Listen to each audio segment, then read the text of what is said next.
right, I am back after about a month. Uh, there are reasons, but I'm not going to get into them. I just want to get into the video. Let's just keep going. As I've said many times before, the goal here is to review every single video, every single podcast, all the material that has ever been produced on the topic of moral realism. We're going to debunk all the moral realists. We're going to not just debunk on them, we're going to dunk on them. We're going to destroy all of the cases that everybody has for moral realism. And yeah, we're just going to wreck it. Okay, I'm being stupid. I'm channeling the YouTuber vibe, and I don't think it's working. I got the backlight though, so maybe that's helping.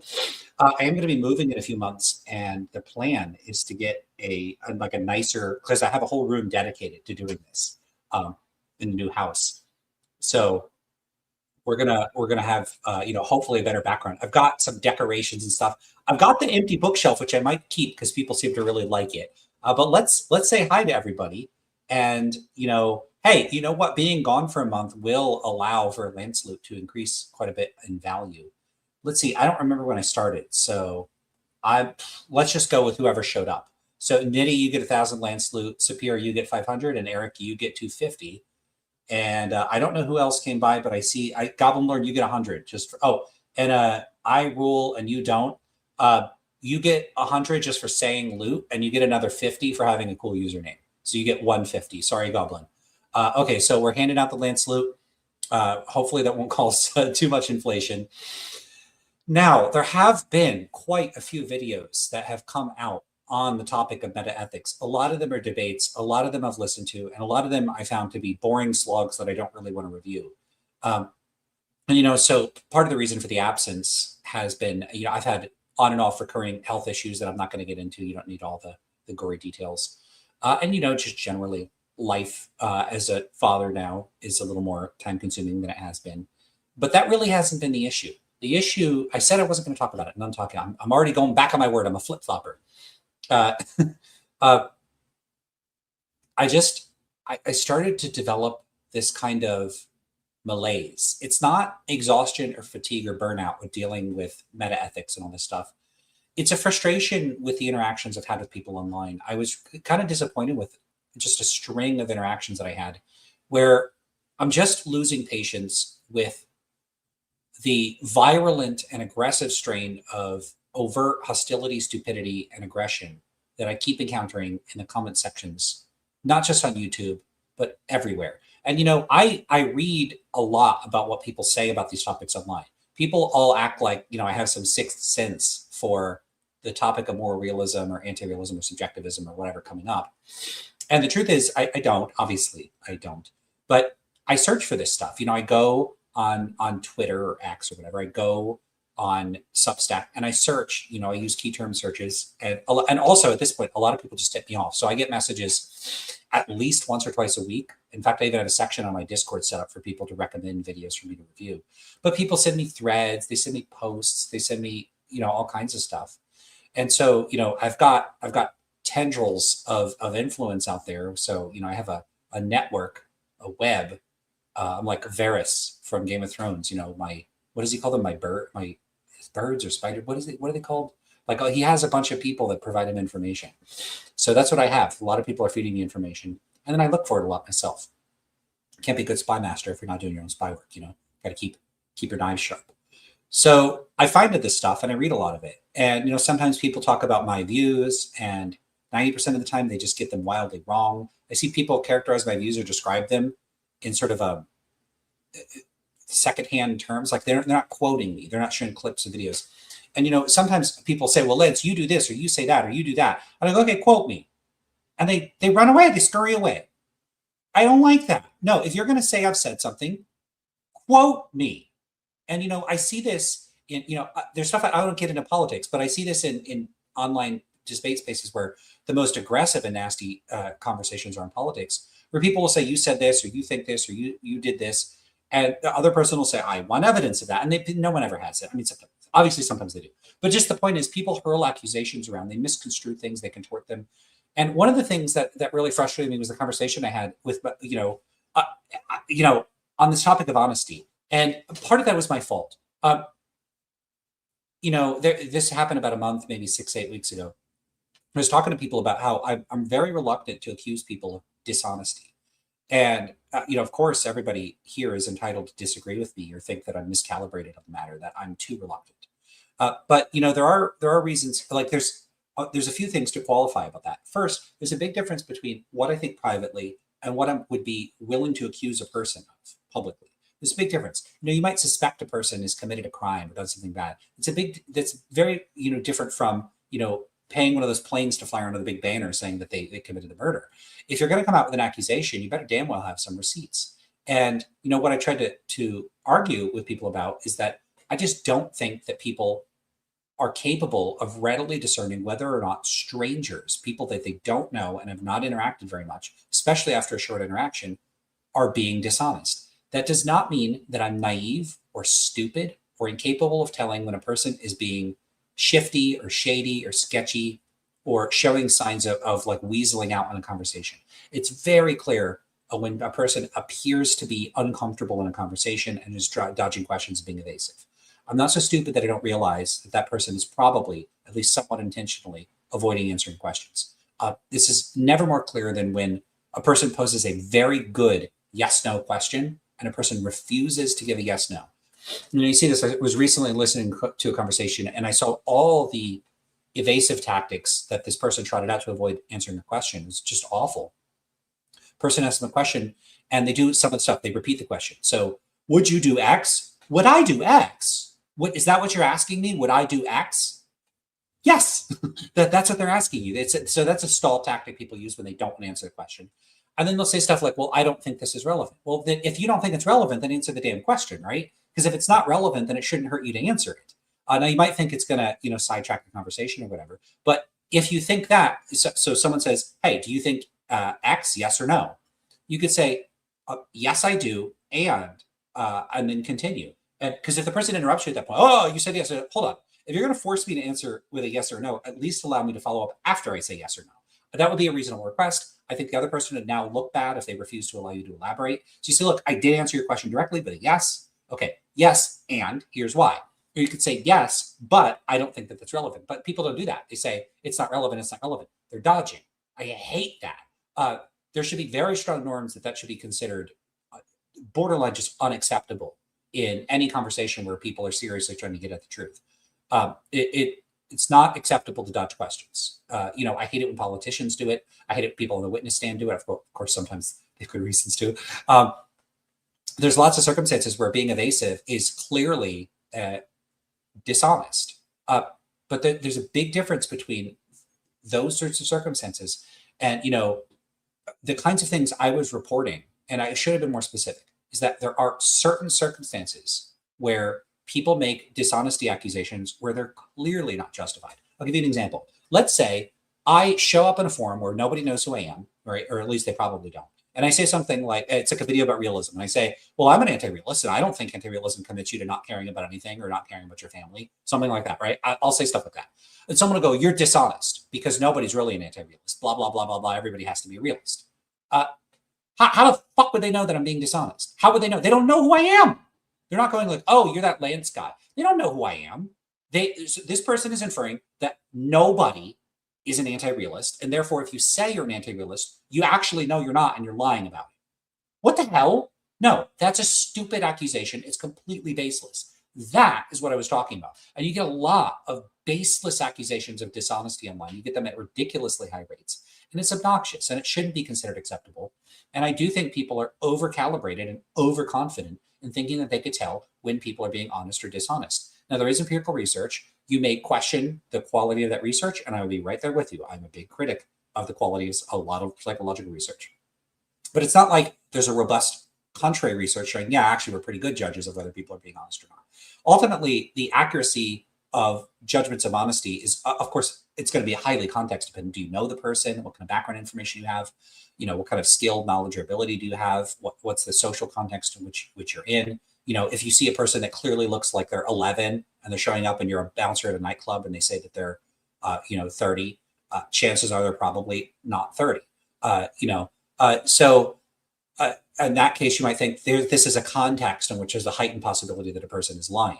So context can give you cues as to whether a person is likely to be lying or not.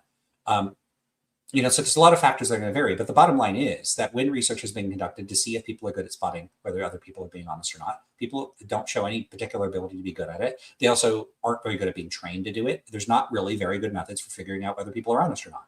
Now, if you want to question the generalizability of those findings, fine. Then you present empirical evidence that you personally or people in general are good at telling when people are lying or not. Because without that evidence, what people are relying on is their personal confidence. And no, in the case of, if you're confident you're judging whether people are lying or not, unless you have a bunch of like subsequent corroborating evidence, you don't even get the kind of feedback to find out whether or not you're good at telling whether people are lying.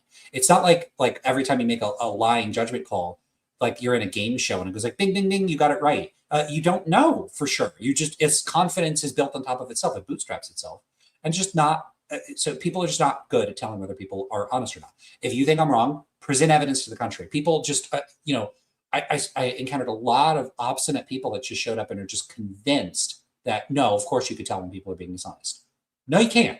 And if you think you can, prove it. Present actual empirical evidence that you or anybody else is good at spotting liars. Pending such evidence, I don't have any particular good reason to believe you. If you're confident about that, fine.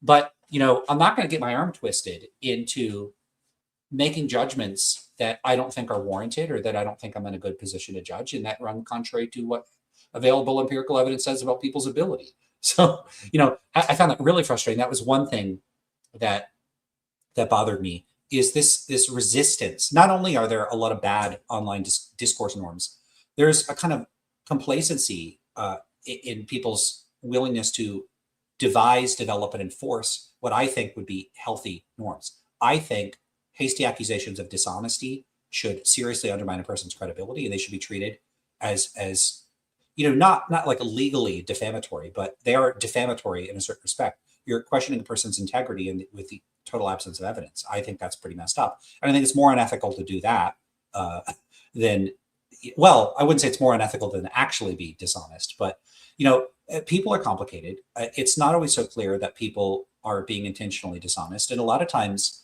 what people are observing that they're seeing as dishonesty, they're projecting their own assumptions about what positions are plausible or not, or they're conflating a person being incompetent or confused for a person being dishonest. So, are people always just, do I go around thinking everybody's just a big old idiot that's too stupid to speak accurately? No, I think people are dishonest quite often, but the actual rate is very, very hard to discern. It is an empirical question, and it's extremely difficult to get solid empirical data on it. And so, we have to largely rely on, armchair judgments about the matter, but they should be reasonably well informed. And I don't think a lot of people making the judgments are well informed. I think they rely on anecdote, personal experience, which are not good guides to anything. Okay, so I've said enough about that. Let's start having a look at the chat. We got Return of the Goat. Thank you. Loot. Yeah, you got your loot. Eric says this should be a good one. I'm not sure it will be. We'll see. Oh, people talk to each other. Let's see.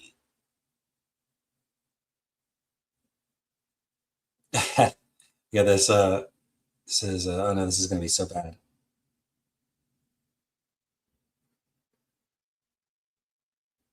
So, moral is, oh, you're so Pistache says moral realist here, and I don't think I could handle these two. Why not? Why can't you handle these two? Pinecone, you're late for the loot. Hope you're doing better. I appreciate that. Better relative to what? So better relative to back 6-8 months ago, yes. Better relative to a couple weeks ago, maybe not so much. I don't know. We'll see. Oh, Sapir wants to hear the dad jokes. Trust me, I do have dad jokes. It's a different context than you kind of put on a different hat when you're in different modes. And my vibe here is a little different than my vibe in other contexts. So I'm very different around my daughter.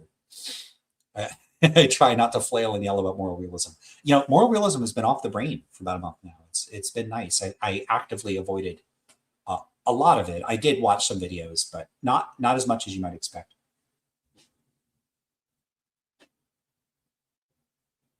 Oh, right.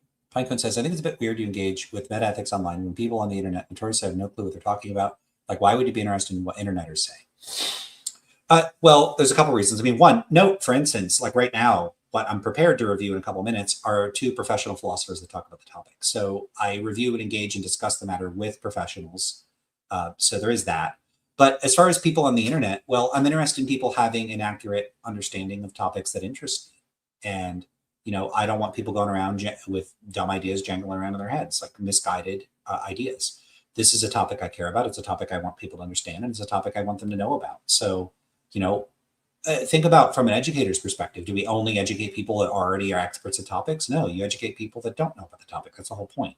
And so doing something like public philosophy, part of the point is to reach out to people that are not in a position to already know better that readily, because they're not, academic philosophers or people that have received formal training. And those are people I'd like to reach. So the downside is a lot of those people are assholes, and that's frustrating. I want to talk to people that are nice. I'd like to reach everybody that's an asshole and not an asshole. But it's just, for whatever reason, you put people behind a screen, and a lot of them turn into jerks, and I think it's really frustrating. So lots of people that are assholes online would be perfectly pleasant in like everyday conversations. There's people that just say the nasty stuff to me personally. Oh, Lance is a horrible, terrible, awful piece of shit idiot. And if I met the person at a conference, they'd be like, "Hey, Lance, hey, what were you saying online? What the hell was that?" So I don't know what it is. It's like a screen psychopathy. Like, put a person behind a keyboard and they just turn into an asshole. I don't get it. I mean, there are a lot of real life assholes too. Don't get me wrong, but good Lord, they're all over the internet. They're everywhere. They crawl out of holes So, man, there's a lot of it. But I want to reach people. I want people to have an accurate understanding. It just it pisses me off, the arrogant, smug way that people treat anti-realism. It pisses me off. All right.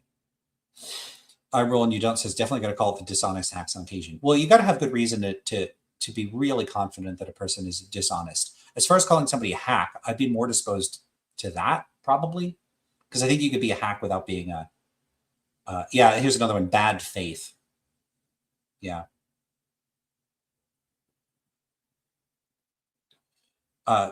Yes, were people accusing Lance? I don't know if you ever replied to one of my questions to you on this. Yeah, sorry if I didn't see your. Were people accusing you of being dishonest? Oh yeah, it's quite common for people to accuse me of being dishonest. Yep. Yeah, I've kept a few. I think I blogged about it a couple times. I have somewhere I have a bunch of these bookmarked. That, and then a bunch of other stuff that I started bookmarking, like really stupid stuff people say about anti-realism, that kind of thing. But that's what initially prompted it, is people accusing me of being dishonest. And, I happen to have access to my brain, so I know I'm not being dishonest. And then I have people accusing me of it for totally stupid and baseless reasons. And, if someone tells me, oh, people are, if they're personally great at spotting dishonesty, great. The people accusing me clearly aren't, because they're fucking wrong. So, some people apparently suck at telling whether people are dishonest, even if you think you're great at it. And shouldn't you be annoyed at those people? If you could do a backflip, doesn't mean everybody's good at it. If I say that person over there sucks at whatever it is, just because you're good at it doesn't mean people generally are good at it, or that person is. And I have every business being annoyed at lazy losers on the internet accusing me of being dishonest baselessly. It's every business being annoyed by it. I probably shouldn't, though. I should just ignore them. And that's what I've started to do. I've started to become a lot less willing to engage with stupid comments. And when I say stupid comments, I don't mean a person that's just like, I don't understand this at all. Can you explain it to me? That's fine. Or a person being stubborn and disagreeing with me, that's also fine. If a person's stubborn but pleasant, or I don't agree with you at all, even if I think, oh my God, this person doesn't seem to know what the hell they're talking about. As long as they're not being obnoxious, that's fine. I like arguing. It's when people are just so freaking smug or snooty or obnoxious or hostile. That's what gets me. The hostility. So, if you're going to be hostile, at least be smart and competent and know what you're talking about. That's more tolerable. What I don't like is the dual combination of being really, really confident and really, really misinformed or dumb or whatever. Sure, I should. Yeah, I guess it's those two things, or being really hostile and being really wrong. That bothers me. Oh, hey, Ilya's here. Well, I'll be more frequent in here. So if you wanted to pop on here and talk with me at some point, I think people would enjoy that. All right. So this is addressing my question of why Pistache doesn't know if they can handle Goff and Huemer. And we'll get to Huemer and Goff in a second because it's been 20 minutes. I haven't even got started. Huemer's whole shtick seems to be that he actively wants to keep moral language, but never heard him argue why. Wants to keep moral language. Oh, yeah, I see what you're saying. Yeah, I don't know what he would say to that. He'd probably say he would keep it because it's true. Like we're saying accurate things. Like, why wouldn't you want to keep language like there is a tree over there? There are trees over there. You know, so I think he'd probably say something like that. Goff took when he started. Dude seems a bit lost, honestly. Why do you think that? Because of theism or panpsychism? Why do you think he's lost?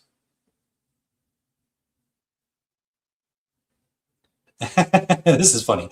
Perry says, I think it's a bit weird you engage in meta-ethics online when analytic philosophers notoriously have no clue what they're talking about. Like, why do you be interested in what they say?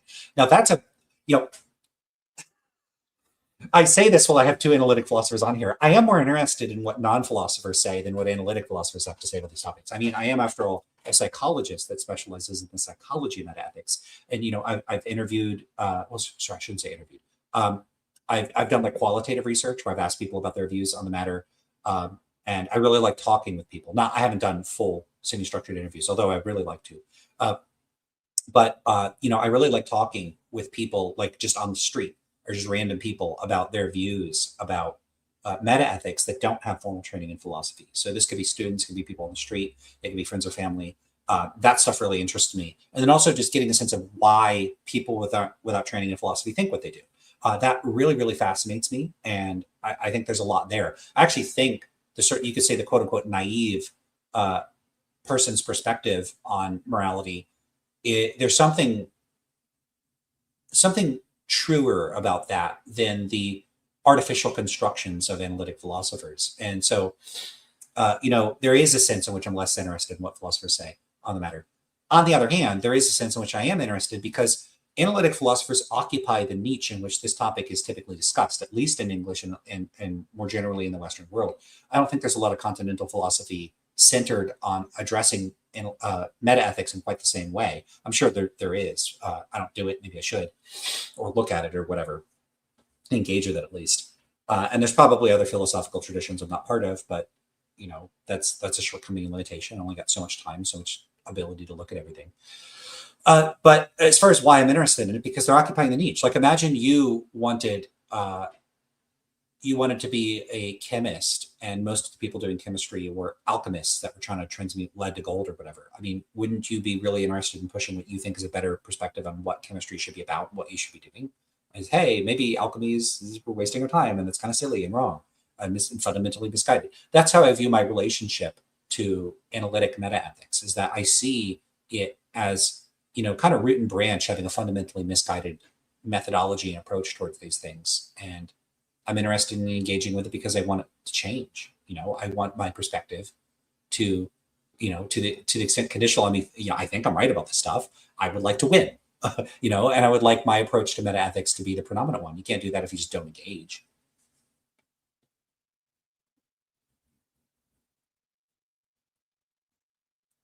All right.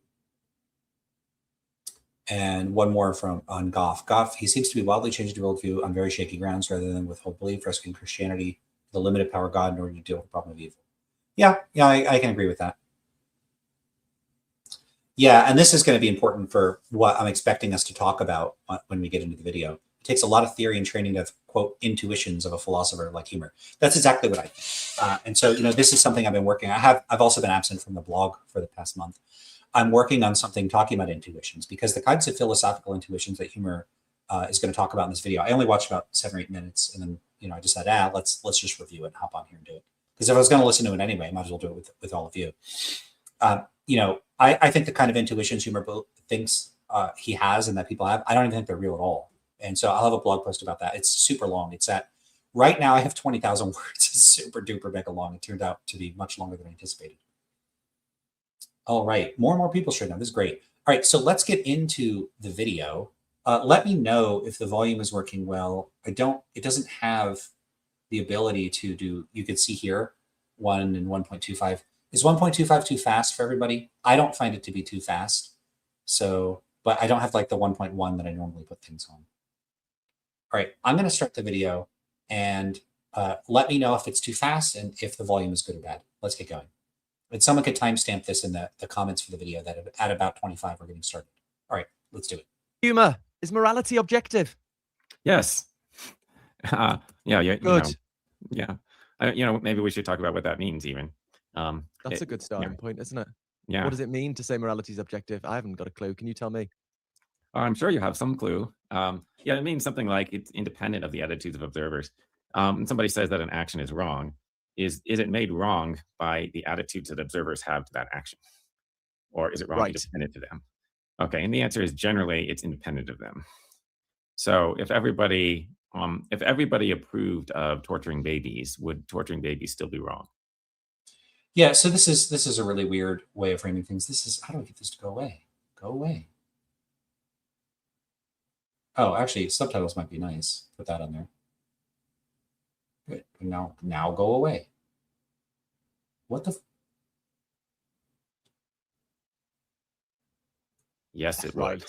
I'm not seeing an option to get this stupid thing off the screen. Like, what do you click on? Jesus. So it is. It's the first time I'm using the Substack interface, and I'm just not.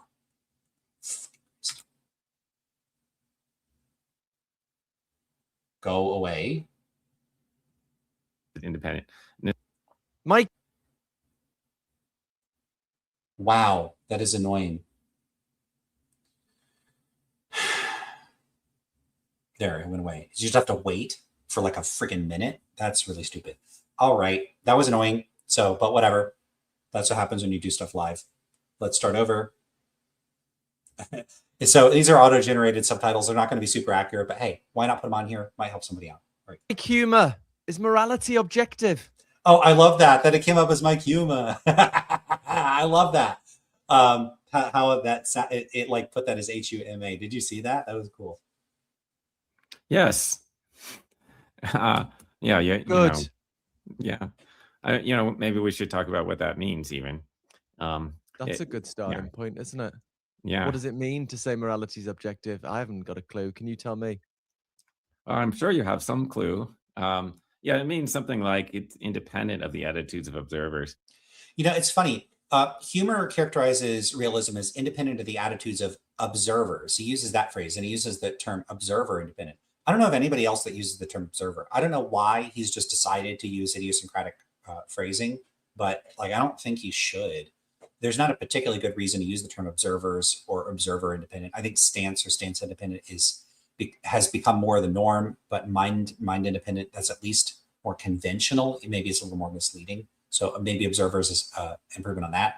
But I don't think it's generally good to adopt idiosyncratic ways of phrasing things, like technical terms and distinctions, without a very good reason. And I don't think he's ever presented a very good reason for using that language. I don't know why he frames things that way. Not that it's inaccurate or anything. I just don't think it's the best way to phrase things. When somebody says that an action is wrong, is it made wrong by the attitudes that observers have to that action? Or is it wrong independent to them? Okay, and the answer is generally it's independent of them. So now he was supposed to explain realism or objectivism, and he's immediately said that he's just saying, he's just asserting it's true. Generally, it's true independent of them. Okay, well, we'll see what reasons he has for why he thinks this. So if everybody approved of torturing babies, would torturing babies still be wrong?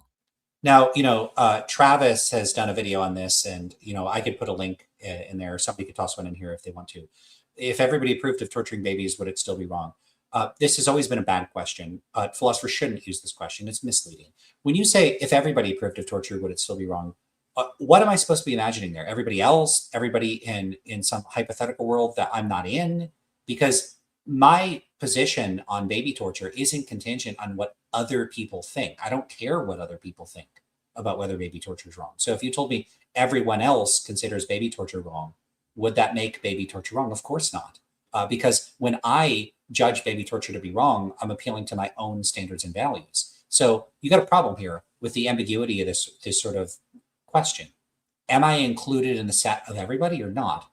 So if I'm not included, then I certainly don't think whether baby torture is wrong is contingent on what other people think. For much the same reason I don't think whether a particular movie is good is contingent on what other people think. When I judge a movie to be good, I'm telling you something about my appraisal of the movie. So let's say I think a movie's bad, and you tell me, okay, but everyone else on earth thinks the movie is good. Is the movie therefore good? well, it's good to them and it's bad to me. From a subjectivist or relativist perspective, this is trivially easy to handle. I don't think there's some like bright line or fact of the matter that is made true by people thinking it's good or thinking it's bad. I think there's descriptive facts about proportions of people thinking it's good or bad. And what that expresses or consists in is their approval or disapproval, or their attitudes of endorsement or non-endorsement. And it's not like there's like, when you get enough people to think something's good, it transcends and becomes good. Kind of how like, if enough people believe in a God, they'll become real. Or if enough people believe in Tinkerbell, then it'll somehow sustain her life. Often when people phrase anti-realist positions, including subjectivist or cultural relativist positions, they frame the positions as though there's this special transcendent type of goodness or badness that the status is obtained in virtue of certain actions that people perform. If people all get together and we agree something is good, it becomes good. And, you know, if you're a relativist and you think that, I think that you're already engaged in the same kind of weird metaphysics that realists are engaged in. It's not identical, but it's the same type of unnecessary, superfluous, weird, overwrought metaphysics. What you could think is there are descriptive facts about what most people think is good or bad, or what societies generally regard as good or bad, or what the authority figures within a society think is good or bad, or what the standards or conventions within a culture for the collective sense of what's right or wrong within that culture, like what is right or wrong relative to those standards. Those are descriptive facts. And what I think people should do if they're relativists is endorse a type of reductive descriptive relativism, where they say, look, all I'm saying is that there are facts about what cultures endorse and what individuals endorse, and there are no further facts. It's not that if I think something is good, that makes it good. It reifies and creates this property of goodness. Rather, if I think something is good, that just means I approve of it or I consider it good according to my standards. That would be it. So I do think that there's a kind of funny way that philosophers continue to frame anti-realist positions, where they frame them in ways where even the anti-realists are still committed to some of the wonky and weird metaphysics of contemporary analytic philosophy. And to the extent that analytic anti-realists buy into and share those assumptions, I think they're playing into the hand of critics like Huemer, and they're guilty. Their positions are flawed to that extent. But the alternative isn't to go, okay, well, my analytic anti-realist position is wrong, therefore I'm going to opt in to the analytic realist position. It should be to reject the entire analytic framing in which metaethics is pitched in the first place, and step outside that framing that Huemer endorses and say, no, your whole system is fucked up and confused. I reject all of it. And that makes you a kind of quietist about that framing, that there isn't a position to take within the framing. And so you have to opt for a position outside the framing in order to end up having an accurate position. That is what I think anti-realists should do. And there aren't a lot of anti-realists in the analytic literature doing that, naturally, because they're analytic philosophers. And so, you know, you still see people that, as much as there are senses in which I find myself agreeing with him, Matt Lutz, Richard Joyce, you know, error theorists, for instance, and maybe there are some non-cognitivists and expressivists out there that I would agree with them about some things. Although I think expressivists have cozied up to and play too much into conceding ground to realists for me to be comfortable. I don't really like the Blackburn account or the Gibbard account. I don't really buy into their way of approaching things. I think they're too concessive. So, you know, these approaches all still operate within that analytic framework that I think is fundamentally misguided. And, you know, Huemer continues to frame metaethics as though your only options are the analytic options. And that's just not true. And we're going to see that he does this, because I did watch a few minutes ahead here. Let's see what people are saying in the comments. Yeah, nothing much new. So let's keep going. Yes, it Right. would. So it is independent. Now, you know, they're sort of like, yeah. So I guess just my point is that example Huemer used is bad. It should be retired. It's ambiguous. So the example again being like, if everybody approved of baby torture, would baby torture be okay? Am I included in that set or not? So if I'm not included in the set, then my answer is no. If I am included in the set, then, you know, since my position as an anti-realist is that there are just descriptive facts about what people's positions are, it'd be like saying, if you, you know, under some counterfactual in which you approved of baby torture, would that version of you that approves of baby torture approve of baby torture? Yes, obviously. Hey, if you liked cheese, would you like cheese? Yes. Aha. So you like cheese? No, that doesn't follow. So I don't approve of baby torture. So this conditional doesn't show that moral truth is stance independent. It's just a confusing and misleading question, and it should not be used. And I don't know why philosophers continue to use it. They should know better. And Huemer might even watch this. He's tweeted some of my videos before, and I think he'll just continue using this example. And no one that uses these examples seems to be remotely persuaded by the concerns I raise about the ambiguity and how they're kind of misleading. And I don't think any of this is intentional. I just think philosophers have sloppy, poorly thought out examples that reliably mislead people, and they just continue using it. And I find that profoundly frustrating. And it's not like I've seen any good rebuttal to my points about the matter or Travis's points about the matter, about how there's like a technical ambiguity in the framing of that question that makes it impossible to answer without further clarification. And when you do clarify it and you present the anti-realist perspective, it trivializes the question. The question is either false or trivially true. And so anti-realists have pretty straightforward answers to these questions that diffuse them of the alleged bullet-biting nature of our response to it. But that's not presented. It's presented in a way that I think misleads people via pragmatic implicature. And I think that's a serious problem. I think philosophers are insensitive to the fact that the intuitions that they're appealing to among the untrained audiences that they encounter online are actually just people being sensitive to pragmatic implications that are not being made explicit, and they're just basically being misled by the framing of the questions. But I've said this 1,000 times, and I'm not seeing this changing in the way that realists present their positions. Again, I've never seen a rebuttal to my point about this. I even have some empirical evidence to support this. I'm going to gather more at some point. And when I have more empirical evidence of this, and I could show, and I'm confident I will show this, maybe I'll be wrong, but I'm confident I will. What are they going to do? My prediction is they'll just ignore me and continue using these questions. Realists just seem incredibly stubborn about the framings that they use for purportedly showing that there are problems with anti-realist positions. Yes, if everybody hated cheese but you like cheese, would you like cheese? Right, exactly. Of course you would. All right. A few different alternative views that people have, right? So some people think that this isn't even a matter of truth and falsity, that it's neither true nor false. There aren't any moral facts, because when you say that something is wrong, you're not even really making a claim about the way anything in the world is. You're just like expressing your feelings or something like that. Okay. So for morality to be objective, there have to be facts. There have to be some truths that we're talking about. Right. Another alternative view is that, well, there are truths in question, but they're made true by our attitudes. So when you say something is wrong, you're just saying something about our attitudes, like you're saying it's prohibited in our society. Baby torture is wrong means our society prohibits baby torture, or maybe it means I, the speaker, am against baby torture, or something like that. And notice that those things are in fact true, right? Well, those are true. Right. So it wouldn't be a question of whether there's a fact or not, but it would be whether it's independent of us. Notice that we all have bookshelves. I think Huemer has a fake bookshelf. There's no way that's real. But what is on Goff's bookshelf? Let's have a look. I see a book there that says Why. What is that white book with the picture up top? And then there's another book over here with like a blue circly thing. What's going on the bookshelf?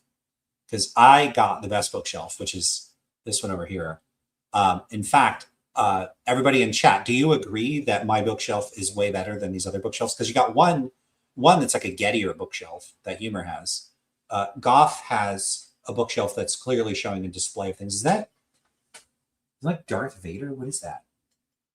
And then, I've got the empty bookshelf, the quietest bookshelf. So, I think I have the best one.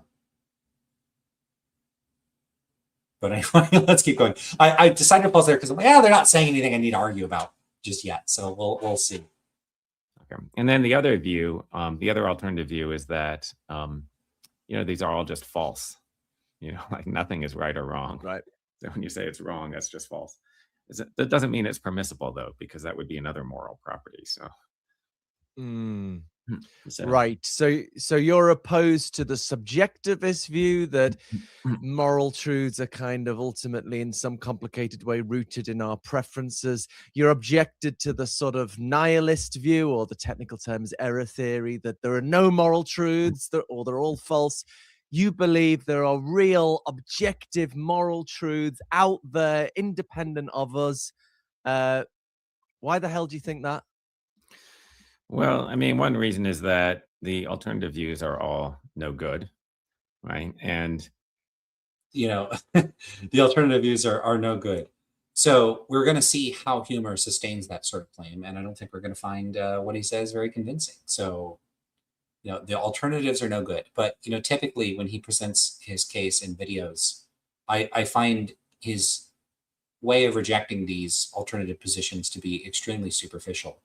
And I think we're going to see a repeat of that. Although there's an hour and a half here, so maybe they'll get into more substantive stuff. We'll have some more stuff to dig into that's new. and part of that is, well, it just seems obvious that some things are wrong. So, like, should you burn babies just for the fun of it? Should you do that? It seems obvious that that's wrong. So this is going to be a big problem. Should you burn babies for what? For the fun of it or something? It seems obvious that that's wrong. Now, the problem I have with the way Huemer approaches this is that he takes these sort of ordinary language sentences, and then he wants you to judge whether or not they're like true or false or right or wrong or whatever, independent of having unpacked and analyzed them in terms of the respective metaethical positions that one might take regarding the meaning of those sentences. And so we're supposed to judge them as right or wrong prior to and without knowing what the sentence means. So torturing babies for fun is wrong. True or false? Well, it depends what you mean by that. On my view, if what like you have that doesn't have a sort of intrinsic meaning. There's no way to judge whether the statement is true or false without taking a stance on the metaethical position that, like a metaethical interpretation of it. So in other words, it's wrong to torture babies just for fun. Okay, that could mean a number of things. It could mean that the speaker is saying that they're expressing their disapproval of it being wrong to torture babies just for fun. Like that could be what a person's doing when they say that. Well, now there's nothing to argue about. They're just expressing something. And they're like, torture babies? There's nothing to evaluate as true or false. The person is just blurted out and like an attitude of approval or disapproval. Or they might have, if you're a prescriptivist, you might interpret them as saying, don't torture babies just for fun. True or false? Doesn't make sense. If instead you disambiguate that as it's stance independently wrong to torture babies for fun, well, now I think no, it's not stance independently wrong. And if you think it's wrong dependent on your own stance, like the listener, yeah, now I think it's wrong. So Huemer does this very strange thing, and I think he doesn't think it's strange, and I think he thinks it's perfectly fine to do this, is to judge whether these sentences are true or false, or whether something is morally right or wrong, independent of and prior to any particular disambiguated analysis of the meaning of what you're committing yourself to. And I think that literally makes no sense. I think it's nonsensical to do that. Because what would it mean? So imagine, let me give an example. So there is a guy at a local bar, and he like cheats on his wife, and he sleeps around, and he's an adulterer or whatever. And I say that man is a dog. Now, sometimes the word dog is used to refer to like, what is it, Canis familiaris, like the actual animal. Sometimes it's used as a slang term to refer to like someone like this, right? Now, if I said that guy's a dog, do you agree or disagree? Someone might go, yeah, I agree. Now, the context of me calling them a dog makes it clear that it's very unlikely that I'm referring to this person is like I'm saying this person is like the animal, like this person's a pit bull or a schnauzer or something. It's very unlikely that that's what I'm trying to assert. And so typically, when you have a term that has multiple potential uses, it's polysemous, context allows you to make reasonable inferences about what the person is likely meaning by the term. But let's say there's a situation where, you don't know what the thing is I'm pointing to. I point and I say, that over there is a dog. Now, if you don't know what exactly you're looking at, and you don't know whether I mean the animal or like a guy that cheats on his wife or whatever, how could you judge whether it's one or the other? If you don't have enough information, you'd have to say, well, what do you mean by dog? Or, well, which specific thing that you're pointing at? Now, I mean, I don't have the best example there, because if you pointed at a specific thing, then someone could tell. Like, if it looks as wagging its tail, you're going to say animal. So, you know, let me try to come up with an example. I don't have a good one in mind, but, you know, I'll have to come up with one and revisit this. But there could be a situation where you're like holding an object and you say something like, this is an X. And the phrase X could be ambiguous between two or more possible interpretations. And if it's one interpretation, then yes, it is one of the things. And if it's the other interpretation, then no, it's not the thing. And there might not be enough contextual cues for you to know which one of the two meanings the person has in mind. And so then you wouldn't be able to know whether the object is an X or is not an X, because it could be that on one interpretation of what it means to say it's an X, it definitively, like uncontroversially, is an X. And then on another definition of X, it uncontroversially is not an instance of X. And so the only way to judge whether it is X or is definitively not an X is to know which one of the two things you mean. And this is the same thing that we encounter when Huemer wants us to react to stuff like, it's wrong to torture babies just for fun. Is that true or false? We're supposed to react to that antecedent to, and without disambiguating whether or not what's meant by it being wrong to torture babies for fun is that it stands independently wrong, or that it's wrong in some way other than, or it's some other interpretation besides it being stands independently wrong, whether it be stands dependently wrong or an expression or an imperative or something like that. I don't think it makes a lot of sense.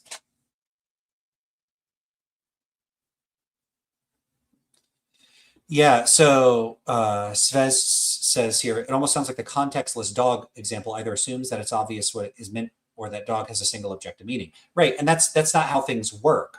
So, you know, when it's an open question, whether when someone says something is wrong, whether that means stands independently, or something else, it wouldn't make sense to just presume that there is only one possible meaning and just presume the realist meaning. And if you did presume that, then wear that on your sleeve and say, what I mean when I say things are wrong just is that they're stands independently wrong. Fine. Then I'll say, no, it doesn't seem so obvious. You know, if Huemer went around asking people whether things are objectively or stands independently wrong, it wouldn't be, I don't know that people would all reliably say, yeah, it's obviously stands independently wrong to torture babies for fun, or objectively or independent of observers, it's wrong to torture babies just for fun. Because, you know, one, people might say yes, but that's because of normative entanglement, because they, you know, saying no to that might sound like they're saying they're okay with torturing babies for fun. But a reasonable response would be to say, well, what do you mean by that? Because typically people without training don't know what that means. And so you'd have to explain it to them. And what actually happens in empirical research, at least in tested populations on Amazon's Mechanical Turk and on student populations in the United States, I think at the University of Charleston, the Pulser and Wright study, when you actually do explain it to them and you give them a few questions to make sure that you do your best to make sure that they understand what you're asking them, what happens? Well, reliably, about 3/4 of people in those studies, at least, chose the anti-realist responses. So, you know, if you're asking ambiguous questions and you don't know if the person's interpreting it the way that you intend, maybe you're going to get mostly realist seeming responses. But what I've shown and what other researchers, Polzler, Wright, Beebe, and others have shown is that people without formal training in philosophy consistently fail to interpret questions about metaethics as intended. And they fail to do so even when you use, like, it's in a controlled setting, you don't have a clear bias in the framing or the wording of how you're asking these questions. They still mostly don't interpret them as intended. At least that's what my results with David Moss have shown. So people struggle with understanding what you're asking, the same way people would struggle to understand if you're asking them about quantum mechanics or weird stuff about free will, or you know, weird modal or counterfactual type questions. Mary's room, Chinese room. People with thought experiments that don't have formal training in philosophy often make a bunch of assumptions that are misguided, or they're confused about what they're being asked. And philosophers seem to think that the questions that they pose and the responses that they reliably elicit in anecdotal context are really informative and diagnostic of how people generally think. And they're not. They're not. So these philosophers are misguided. They're wrong about what you can do and what you can achieve in a classroom. This is why you need controlled, well-constructed scientific studies on how people respond to these questions. And you need a degree of validation and corroboration that people are interpreting the questions the way you intend. And so, you know, the kind of questions that Huemer poses, I think, are wildly misleading. They're riddled with ambiguity, and they're virtually impossible to respond to in a meaningful way. And so I think that the method that he's using simply doesn't work. It's not a reliable indicator of what other people think. And I don't think it's a good tool for figuring out which one of these positions, if any of them, is true.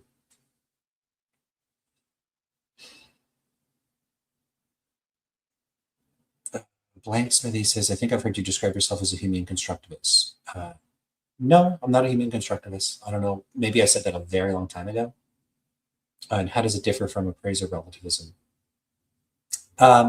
So I'm not a Humean constructivist, and I'm not an appraiser relativist. I'm an anti-realist quietist. My position would be fairly close to both of those views. The way that those views would differ is that the constructivist is going to think that there's some sort of fact of the matter about what they would think conditional on some idealized, it doesn't have to be perfectly idealized, but some sort of transformed version of their own psychology. So a person could, okay, so let's say that you're a constructivist. You could think something like this. My stance on the death penalty could be mistaken because, under certain conditions, I would come to recognize, following the sorts of more foundational procedures for generating beliefs about what's morally right or wrong, were I to apply those correctly and reflect on the matter, I would change my stance on the matter. And so, kind of like ideal observer theory, there's supposed to be this like perfectly rational, unbiased entity, and you should endorse what that entity endorses because that reflects what's morally right or wrong. The constructivist is going to think that there are methods or conditions under which they could be mistaken about their sort of proximal moral beliefs, and they would be capable of correction. An appraiser relativist might not think that it's as straightforward or as easy as that, but I do think that more sophisticated forms of appraiser relativism might end up collapsing or sort of bleeding into, and it becoming hard to distinguish them from some type of constructivist position that has that Humean component to it.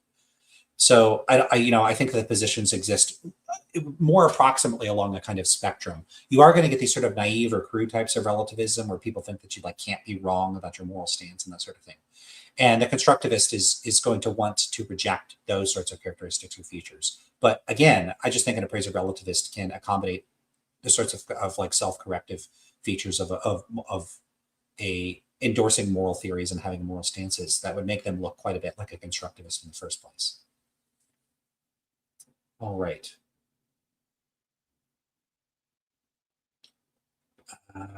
Think he does this on purpose or just blank spot he has? If you're asking about Huemer, I don't think he's like what I consider to be misleading and bad framing. I don't think he considers it misleading or bad framing. I think he rejects the metaphilosophical approach that I take, and he thinks the approach he takes is correct. So he's not going to think it's flawed. So I don't think he's doing anything intentionally, like on purpose, in a bad way. I think he thinks what he's doing is perfectly legitimate. So you could call it a blind spot, but I think Huemer is very committed to a radically different metaphilosophical approach and set of methods than I am. And so, I mean, it would be a blind spot from my point of view, but certainly not from his own. Zachman asks, are you going to review the debate with Matt Lutz? I might. I got to be honest, I just found it interminably boring. It was hard to get through that. I think I'm halfway through, and I've gone back to it 3 or 4 times. I'd have to speed it up. It was a struggle for me to listen to that one. Sorry, Matt. Maybe it's just me. Maybe it's just the mood that I'm in. I've heard this stuff so many times, and I don't know. I struggled with it. How much of your JD has been thinking about morality? It's variable. It goes in bursts. So there might be days where I'm really occupied with it, and then days where I'm not. And I got 55 people in the view count. That's pretty good. I was a little worried because I've been away for a month that I would be out of the algorithm, but it looks like I'm doing pretty good. For my subscriber account, my live viewer account is pretty damn good. I'm proud of myself on that. I just wish it was reflected in the subscriber count. Same thing with my subscribers on Substack. It's just so low compared to people that have blogs with like way more subscribers. I'm at like 1,500 on there. It's like really, really tiny. I don't know what's up with that. Anyway, we're like 3 minutes into the video and I'm an hour into it. It always happens. It's fine. We do these in multiple parts. And then when you think about, okay, does that depend on our attitudes? Well, it looks like that comes down to, well, if you're in a society in which they approve of that, should you do it? Why does he think that would matter to me? So if I was in a society that approves of torture, should I torture? No, I don't approve of torture. Why is he framing this in like a cultural relativist perspective? And specifically, is it agent cultural relativism? Yeah, because you're going to have this ambiguity there of, you know, are you judging an action based on the culture you're in, or are you judging it on the basis of the culture that you're judging? So if we're describing this culture, if there hypothetically there is a culture, I guess it could be an appraiser relativist culture. Well, no, you're still going to have the ambiguity there. So you're given a hypothetical, right, where there is a culture and you're in that culture in the hypothetical, right? So you imagine another version of yourself that's in another culture, and in that culture they approve of baby torture. Is baby torture morally right or wrong for that version of you in that society to perform? Well, if you're an agent culture relativist, the answer is no, it would actually be acceptable. In fact, it might even be obligatory to engage in baby torture if you're an agent culture relativist, because you judge the actions of an agent, like whether they're right or wrong, according to the standards of the culture of that agent, right? But if you're an appraiser culture relativist, now the question is a little trickier, because am I supposed to judge the actions of that person relative to like their frame, like from their point of view, like from their POV? So that person in that culture, they are in a culture that favors baby torture. So should they judge it relative to their culture? Like, what are you asking me there? Like they would if you're like, I guess the answer would be yes if you're an appraiser culture relativist and you're asking about what would be right or wrong relative to that person's standards. But what that would mean would be something like relative to the standards of an agent judging action, like what to like deciding what to do is right or wrong.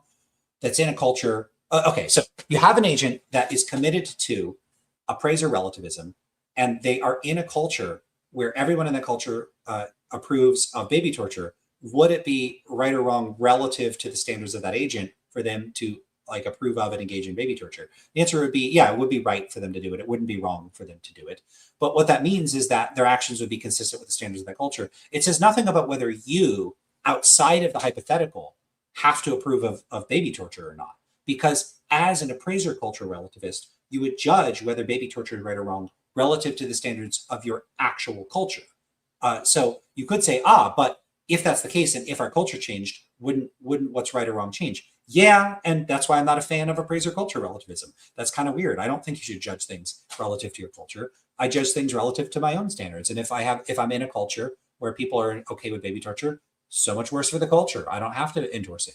But the bottom line is that there's still an ambiguity there, where the implication is that you, as the person responding to or thinking about the scenario, somehow have to think baby torture is okay. And you just don't, because you would judge it relative to your actual culture, not relative to the counterfactual culture that you're being asked to consider.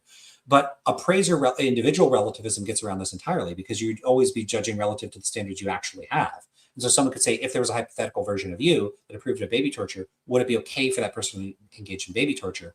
The answer is yes. But what does that mean? All it means, again, if you're a reductive, descriptivist individual relativist, is that people that approve of baby torture approve of baby torture. That's it. It doesn't say anything about what you have to approve of. Now, sometimes when people frame things, they frame it from an agent relativist perspective when they're critiquing relativism, where an action is right or wrong relative to the standards of the agent or the culture of the agent performing the action, and then they make it seem like if you're not a realist, you got to be okay with those agents performing those actions. But if you're an appraiser individual relativist, the standards that are ultimately the arbiter that you use for judging things as right or wrong are the actual standards you currently hold. So there's not a problem there. You're not stuck approving of other people engaging in baby torture because you judge those people by your personal standards, not the standards of your culture, not the standards of their culture, and not their personal standards, but by your standards. And as long as you disapprove of baby torture, you're just going to always disapprove of baby torture to the extent that you do. So it kind of trivializes these sorts of concerns if you take the reductive, descriptivist, relativist approach, because what you're doing is you're saying there's no further facts beyond descriptive facts about what individuals and cultures approve of or disapprove of. There just are no further facts. And you don't get this reified normativity that is extracted from the standards and attitudes that would obligate you to regard things as good or bad in some sort of misleading and suspiciously undesirable sense. I think Huemer continues to frame things in these ways that are highly misleading and not very helpful in adjudicating the relative merits of these positions.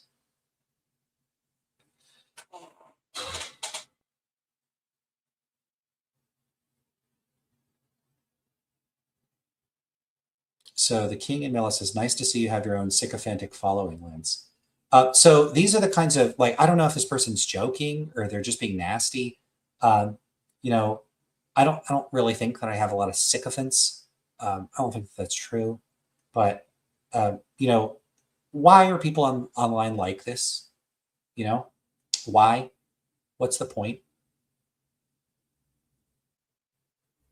All right.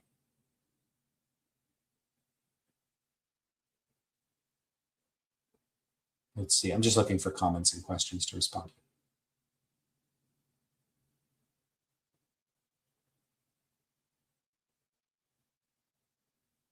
to. Okay, lots of stuff there, but have fun in the chat, I guess. Let's keep going. And the answer is obviously no. Yeah, obviously no. Like, again, look at Huemer's approach here. He just presents a hypothetical and just says the answer is obviously no. What does that mean? Like, obviously no to Huemer? It's not obviously no to me. So, you know, let's say Huemer thinks it's obviously no. I think it's obviously yes, or I don't think it's obviously no, at least. How do we resolve that? What method do we use at that point? You know, this is something, if I talk to Huemer again, I really want to know how he thinks we're supposed to resolve conflicts and intuitions. Like, what do we do at that point? Maybe nothing? I don't know. I think that is just like obvious on the face of it. Okay, so it looks like there's a moral truth that's independent of our Looks attitude. like. Notice the visual metaphor. It doesn't look that way to me. It doesn't look any particular way at all in a literal sense. If this is meant in some non-literal sense, I don't know what he means. So it looks like obviously there's an objective moral truth. And this really doesn't... So Surf on Earth points this out. Huemer's been repeating these things without engaging in the responses to them for what feels like at least a year now. What are we to do? Yeah, I agree. So this stuff comes out of Huemer's book, which was written quite a while ago. So he's been saying this stuff for more than a decade now. And I really haven't seen engagement with kinds of critiques I've offered. Even in our discussion, I don't feel like we got enough into it. Now, in Huemer's defense, people that take my kind of stance, my kind of approach, are not super common. And so I don't know that he feels the need to address me personally. So it would make very little sense for me to feel aggrieved that Huemer has not engaged with a YouTube channel that has 2,000 subscribers. So, you know, I know we've talked before, but I don't know if he has a good sense of who I am or whether I'm worth responding to. Maybe he doesn't think that I'm worth responding to. So I would like to be responded to, and it's frustrating that I'm not being responded to, but it's not, I'm not Peter Singer, so I don't expect, I'm not like, look, I'm too important to be ignored. I just don't have that attitude. So again, I would like it. I'm frustrated that I'm not getting responded to. In fact, it's extremely frustrating because I've been doing this for years now. But what can I do besides keep doing it and hope the channel continues to grow? But I thought the channel, honestly, I thought it'd be at 3 to 5,000 subscribers by now. I'm still at 2,500. So people aren't subscribing. I don't know. And like, it's in a way surprising that this would be this would be controversial because, like, who doesn't see this? Mike, I don't see it. And I don't think most people see it. I think you're the outlier here. And if you or other analytic philosophers disagree, I'd be welcome to do adversarial psychological research with you on the attitudes, feelings, intuitions, sentiments, beliefs, judgments of non-philosophers, people without formal training in philosophy. I think most of them think closer to how I do. And I actually think that you and non-naturalist moral realists in general are the outliers. I think that you have the unusual psychology here. And I'm willing to do the work to test whether I'm right or wrong about that. Yeah.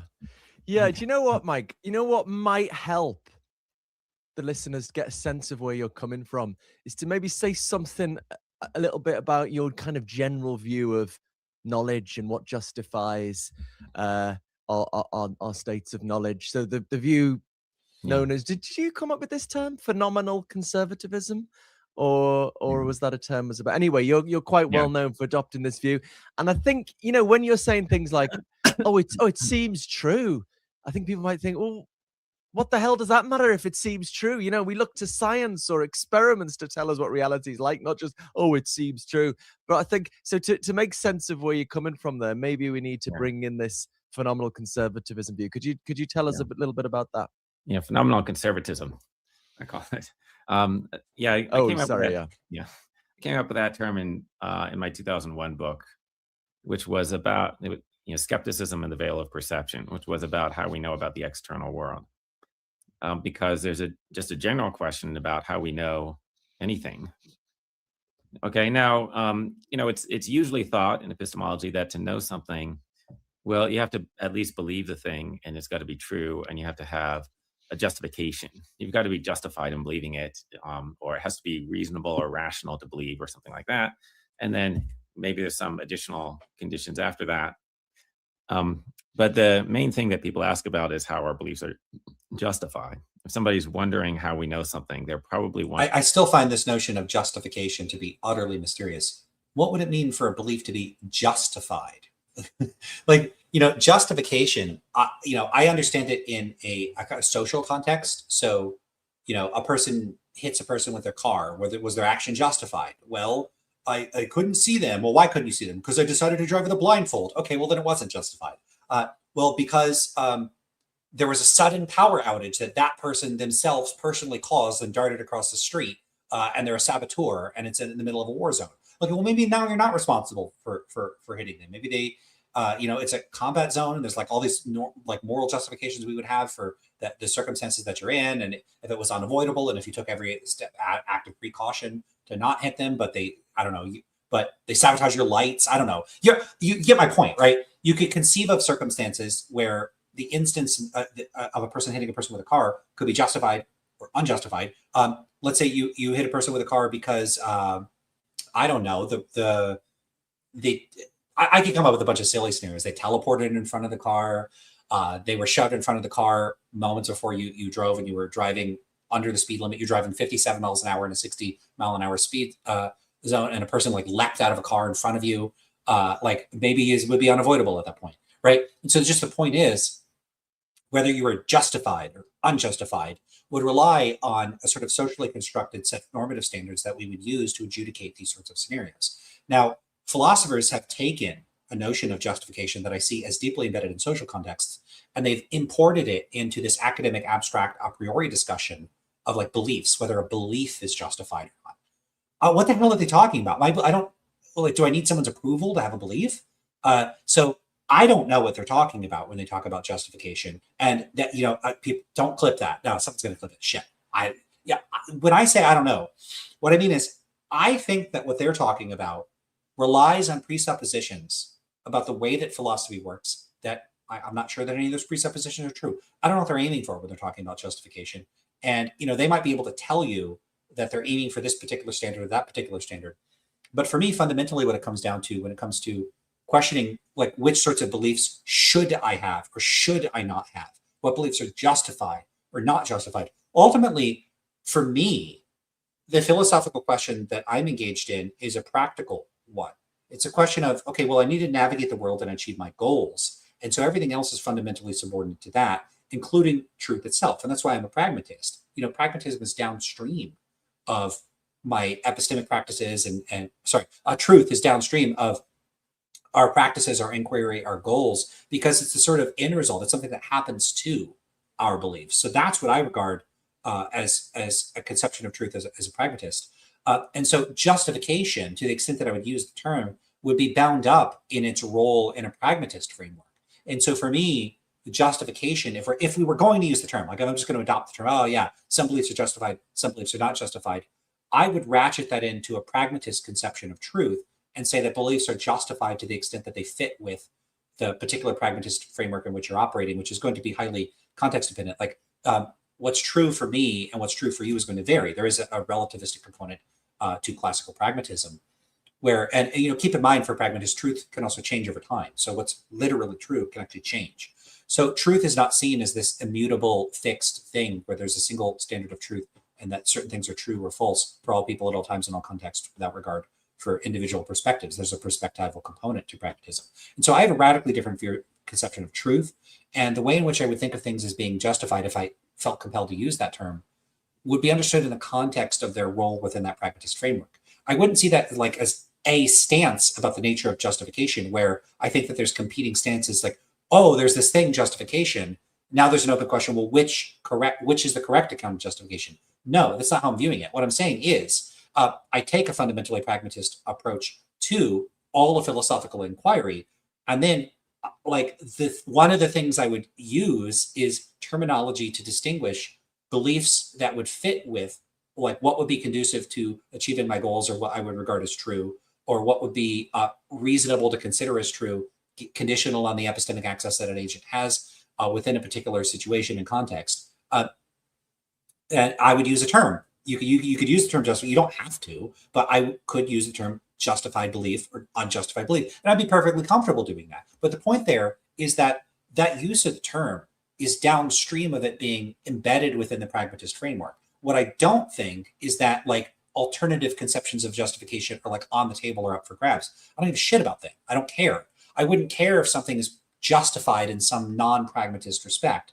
because when it comes to what sorts of beliefs I want to adopt, that like what am I trying to do when I'm engaged in the process of inquiry, is I'm trying to adopt those beliefs that are consistent with adopting the pragmatist approach. Like that's the goal. And so I'm only concerned with pragmatist justification, sort of full stop. Whether a belief was justified or unjustified in some other respect is just of no practical interest to me. And so I'm not trying to do that. And so even if someone could say, but hypothetically, what if? Because someone might say, look, you could have the pragmatist approach to things, and we're not going to consider that truth. So, you've got your truth with a little asterisk next to it, pragmatic truth. So things can be pragmatically true or pragmatically false within Lance's little silly pragmatic framework of doing things. But there's, capital T truth over here, and beliefs are justified or unjustified with respect to the capital T true epistemological standards. Okay, now let's say that there are those standards. There is that type of truth. I don't care. That's not what I'm trying to do. That's not the type of intellectual inquiry I'm engaged in the first place. And so even if you had at the same time two rival conceptions of truth and two rival conceptions of justification, I'm just not interested in that other conception of justification. And so like we're just doing different things at that point. And so at that point, if that's where I'm gonna, dig in my trench and plant my flag, Huemer and I are just not doing the same thing anymore. And so I don't even know if we're like, what's the point of us talking at that point? Now we could talk about which one of these approaches we should take, but I'm going to take a pragmatist approach to adjudicating the question. If he's not, and he wouldn't, what do we do at that point? I don't know how to resolve these issues because if I'm just sort of committed to an alternative approach or framework than he is, then there's not going to be a whole lot of crosstalk. Now, you might be able to offer an internally coherent conception of justification within like a rationalist framework or something like that. And so when I say I don't know what they're talking about, this is not a case where I'd say what they're talking about is unintelligible. It's the kind of case where I find it somewhat mysterious, but I also, most importantly, find it just practically not interesting or relevant to anything that I care about. So the type of justification that Huemer, I think, would be looking for is just of no interest to me, regardless of whether or not it's coherent and regardless of whether or not there plausibly could be such a thing. So I don't know what to do at that point with this kind of approach. Wondering how it's justified. Okay, so and and that's the thing that people have wondered about all kinds of beliefs, right? And it goes back to like the ancient skeptics who would say that we couldn't even know about the things that we were directly observing at the moment. Right. And, maybe we couldn't know anything, including the claim that we couldn't know anything. We couldn't even know that. Right. Okay. And then, my general answer to this is that, well, it's rational to assume that things are pretty much the way they appear, unless and until you have specific reasons for doubting that. Yeah. So there's going to be some problems with this. Part of it is that he talks about it's rational to assume that things are the way they appear. Now, appear, Huemer and others draw on these analogies to like sense perception. So like it appears I'm looking at a screen. It appears I could hear what Huemer and Goff are saying through my headphones. It appears that like my hand is down here. I could talk about all sorts of sort of sensorial appearances. And what Huemer and others will talk about are like intellectual appearances. And I'm skeptical that there even is such a thing. When I think about philosophical matters, I make judgments, I have beliefs, I might find myself disposed to believe things, but I don't think that, at least personally, I could report, if you present something like realism to me, I wouldn't say that it appears true in a way analogous to sight or hearing. I think it's not true. I believe it's not true, but I don't have phenomenology associated with that. And more generally, I don't really have intellectual phenomenology. I am curious about people in the chat. He's going to say a bit more about this. I'm curious about how you experience, like, if I say 2 + 2 = 4, do you like sense that that's true? Would you describe your judgment that that's true, your belief that that's true, as having some sort of distinctive type of intellectual phenomenology? So, you see trees, you hear music, and you, like, quote unquote, see through some sort of special alternative form of perception or something quasi-perceptual that 2 + 2 = 4. Is that what it's like for you? Because it's not like that for me. Like, I remember stuff. Like, if you say, well, what day was yesterday? And I go, oh, yesterday was Tuesday. I remember that it was Tuesday. There's no phenomenology associated with that. I don't see that it was Tuesday. And likewise, if you ask me does 2 + 2 = 4? And I go, yeah, obviously. It doesn't seem true. I don't see that it's true. And I don't, of course, I don't literally see that it's true. But I don't even know what the metaphor is supposed to be a metaphor for. Is it supposed to be like, see just means, like, you see things, you hear things, you taste things, you feel things. We have specific terms to signify the particular sense modality, and all the other types of, you could say, quote unquote, are seemings or appearances. But this alternative type of intellectual appearance, there's no known, like, organ associated with it, and, like, no specialized terminology we have that's part of conventional discourse for that modality of sensation. And so when you say see, it's often in scare quotes. You see that 2 + 2 = 4. Do you? I don't. And I'm skeptical that other people do. Now, I do think that people can report what you could say are quasi-sensations. So I think that humor, honestly and sincerely, like, is reporting certain kinds of phenomenology. I think that propensity is a kind of learned behavior, kind of like people seeing auras or claiming to have, like, precognitive senses that something is going to happen. People don't have precognition. At least there's no good evidence that they do. And so whatever they're reporting, they're either not having phenomenology and misreporting having phenomenology, like incorrect about whether they have phenomenology, or they're misinterpreting the phenomenology they do have in some way. And so I think that one of those two things is going on with my humor, and I think it's going on with academic philosophers more generally. I think that they've learned or acquired via their education, training, and reflection to think in terms of a sort of quasi or pseudo perceptual way of regarding their reasoning and their judgment on matters. And they mistakenly regard aspects of that as involving certain kinds of distinctive phenomenology. And I think either that no phenomenology is involved, or that to the extent that there is phenomenology involved, that they are systematically misled into believing that it reflects the output of some distinct faculty or cluster of cognitive faculties that they don't in fact possess. I don't think there is a faculty of intuition. There's no system in the brain for producing philosophical intuitions. Are there systems in the brain for facilitating visual perception? Absolutely. We got these things. We got we've got the occipital lobe. We've got the optic nerve. Hearing, you bet. Smell, you bet. Taste, you bet. I got tongues. So, in all of these cases, we could talk about the reasonably well understood degree to which the sensations are integrated into our nervous system and manifest as, like, literal physiological organs and things protruding from our faces like this, that do the work, right? And then they interact with the brain, and there's a certain, semi-functionally specialized and localized regions of the brain associated with the processing of that information. So there's input from the outside. We know, like, okay, vision would be very mysterious if we didn't know anything about light. Smell would be very mysterious if we didn't know anything about olfaction, how particles go in the nose and how you smell them. So in all these cases, there's a reasonably well understood chain of events about the external world sort of impinging on certain sorts of sensitive parts of the body, certain cells that are sensitive to certain types of information, like, certain types of input. They process that. It's transduced, it's modified, it's altered into brain activity, and we're able to react to it. So is everything about sensation? No, obviously you could, do math in your head, and that's not a type of sensation. You could think about things, right? That you can remember things. That's not a type of sensation. The question then is, when philosophers claim that they're having intuitions, what the hell are they talking about?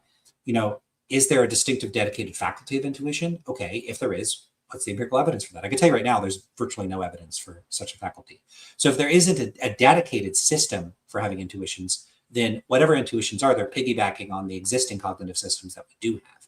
And now there's a question of like, are intuitions, do they form a natural kind? Because if they're the output of multiple processes, which processes, how do we know? How do we know what the epistemic status of the respective processes? Let's say that there were two different processes that could produce an intuition, and you have an intuition. Which one of the processes was involved? Now, unless we've done the empirical work to figure out like how to know which one is involved, you may not be introspectively accessible to you. So if intuition isn't the product of a distinctive faculty and it's instead piggybacking on existing faculties, which faculties? How do we know? And how do we know which one is in operation with respect to any given output? And how do we account for the phenomenology? And do non-philosophers have the same kind of phenomenology? How do we know? Have we done research on this? Again, the answer is no, we haven't. There's not a whole lot of empirical evidence that the kind of framing in which Huemer pitches things maps onto actual well understood aspects of human psychology.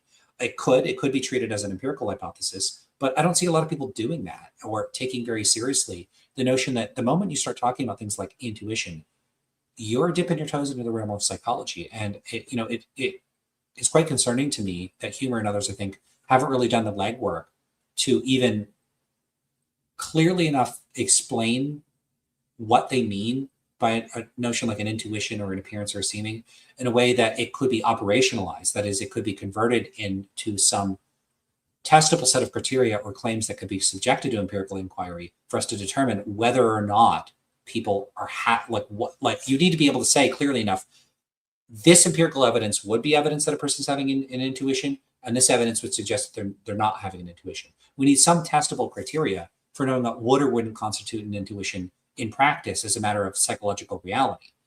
Huemer and others have simply not offered a sufficiently clear account of intuition for us to do that. And until they do, they're making psychological claims that are in a literal technical sense, like pseudopsychology.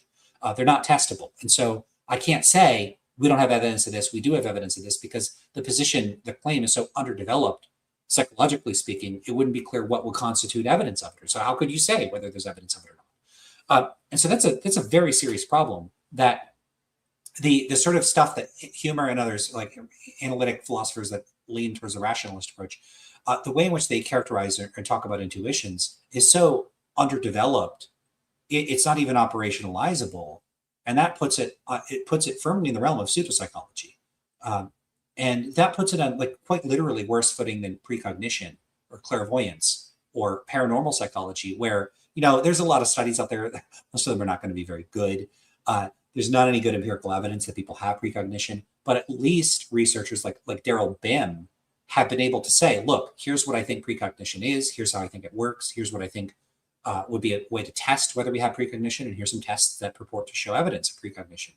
So when precognition, which is like a bullshit paranormal ability, is on better empirical footing than your purported intuition, your intellectual appearances, you're in pretty bad shape. I mean, because precognition is pseudoscience. And so if your account of the way human cognition or our faculties, our cognitive or mental faculties works is so underdeveloped and so poorly expressed and articulated from a psychological perspective that it's not even amenable to psychological inquiry, and you're doing worse than precognition. Like if you're doing worse than parapsychology, I mean, it's like saying this is less credible than homeopathy. Yeah, that's the state that philosophical talk of intuition is in. It's literally in a worse state than actual straight up bullshit. So it's like when you're sub bullshit, that's a big problem. And so I'm very sorry, Huemer, but I'm a psychologist. If you're going to talk about intuitions, they got to be testable. Now, I could be very, very wrong about what Huemer thinks about intuitions, and it is testable. In which case, let's test it. So again, I'm open to collaborations in this. I'm open to consultations in this. Maybe someone doesn't want to publish a paper with me, but I'd certainly love to get some input from philosophers that believe in intellectual seemings or appearances. Is how would we test whether people have these, what they are, how they work? What does this look like from a cognitive psychological perspective? I would like to know. And I'm legit about that. I'm not just saying, I'm saying this, but really I think it's all bullshit. There's no way you could convince me otherwise. No, I could be convinced otherwise. I absolutely could be. You show me how it's testable, we'll go and test it. And if the test consistently and reliably go your way in a robust way, then I'll move in the direction of being highly persuaded of this, or just outright saying, yep, you're right. You were right all along. Obviously not going to base it on one study, but if we get 20 studies in and it's going their way every single time, it's not going to take all 20 studies. Probably by the 8th study, I'm going to, I think I'm wrong about this. And that's what I want to see. And I haven't seen a lot of that. I've seen a lot of papers. I've been gathering papers and starting to go through some of them on the nature of intuitions and discourse on intuitions. I did a deep dive back 15 years ago now. But there's been new papers since then talking about intuitions, what they are, how they work, the phenomenology, the psychology. It's not very good. It's still in the realm of being largely speculative and underdeveloped. And I find that deeply frustrating. All right. And yeah, I mean, Huemer speaks pretty critically about anti-realist positions. So I feel like I'm justified in being pretty critical of intuition thought.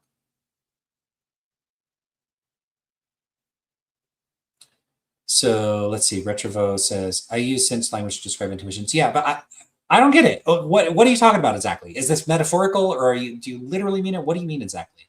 But also when Huemer says X seems true, I'd almost think not to me. Yeah, and there is that too. Like, I don't think what he thinks is obviously true. I'm like, oh, this is obviously not true. Word 8. Sense analogies are usually safe for things that are not certain of. It appears like it will rain today, not it appears I am a lawyer. Right. Yeah, that's true. So that's one way, and that's great. Word 8. Oh, I like that name too. That's one way that we use appear, is to express epistemic hedging or uncertainty. But I don't think that's the way that it's not what intellectual appearances are, I don't think.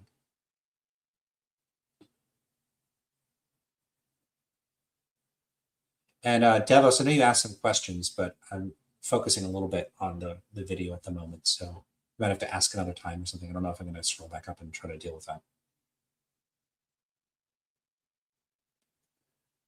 Hey, Harmonic Luke says, I have some revisitable visual impressions from vivid memories. Oh, sure. Like if it's an episodic memory, like if I'm remembering my wedding, I can remember like visual elements of that for sure. But that's a distinctive type of cognitive faculty that we could study and explore. If intuitions are like that, let's make them operationalizable and let's test it. Word 8 says it's likely the first person to discover 2 + 2 = 4 did so using their senses. Well, I agree. So I think math is largely contingent on and built on the back of an empiricist outlook. I mean, I'm an empiricist, of course I'm going to think that. Surf is X a corollary of Y? Sometimes I have an intuition in response to such a question. What do you mean by that when you say you have an intuition? What exactly are you having?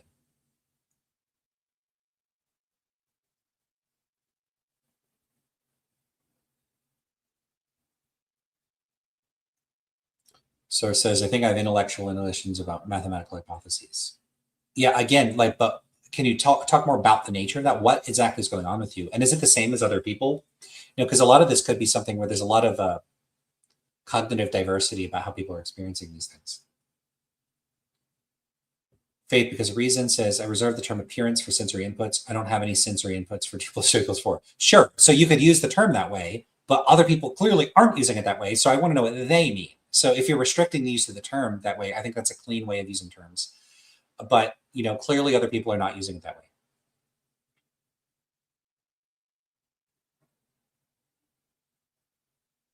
All right. Let's keep going. I think I'm going to wrap up soon. So, the way things appear. Well, so I think there's a type of mental state that you have known as an appearance or seeming, which you see, an appearance or seeming. No, I did get to this point earlier, so I knew I was going to say this stuff. Reporting when you say it appears that says such and such. That specific reasons for doubting that. So, the way things appear. Well, so I think there's a type of mental state that you have known as an appearance or seeming. Good. There's a type of mental state you have known as an appearance or seeming. I don't think there is. I don't think that's a type of mental state. So if that's a type of mental state, I want to know what would count as evidence for and against it. And I want evidence that there is such a thing. I'm saying, Huemer, I don't think that's a real type of mental state. So, what's really funny about this is it's typically just granted by people that talk about this, that there are such mental states. And then people just question their philosophical status. Like, can they serve as evidence? I don't even think they're real. Now, again, I'm open to persuasion on this. Show me that they're real. Which you're reporting when you say it appears that such and such, or it seems that such and such. So when you report, it appears that, or it seems that. Now, do people ordinarily, like non-philosophers without formal training in philosophy, would they say things like that appears wrong to me or it seems wrong to me? Maybe. What do they mean by that? Are they reporting a special type of mental state, a distinct type of mental state? And how do we know?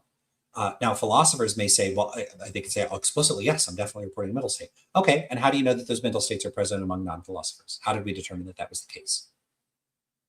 These, I think that these questions are legitimate. I think that they deserve an answer, and I don't think anybody's done a good job answering them. Weirdly, I don't even think they're taken very seriously. I think philosophers are pretty dismissive of my skepticism. But it's funny because they're dismissive of my skepticism, but it's not like it's because they have a wealth of empirical information supporting their views and I'm refusing to look at it. They don't have a wealth of empirical evidence supporting their views. Rather, it looks like a lot of them just don't think that's something that they need. So for some reason, philosophers just feel comfortable making claims about human psychology and then doing none of the work to show that those claims are true. It's very, very strange. It just seems like philosophers think they could do armchair psychology. And no, that's not how psychology works.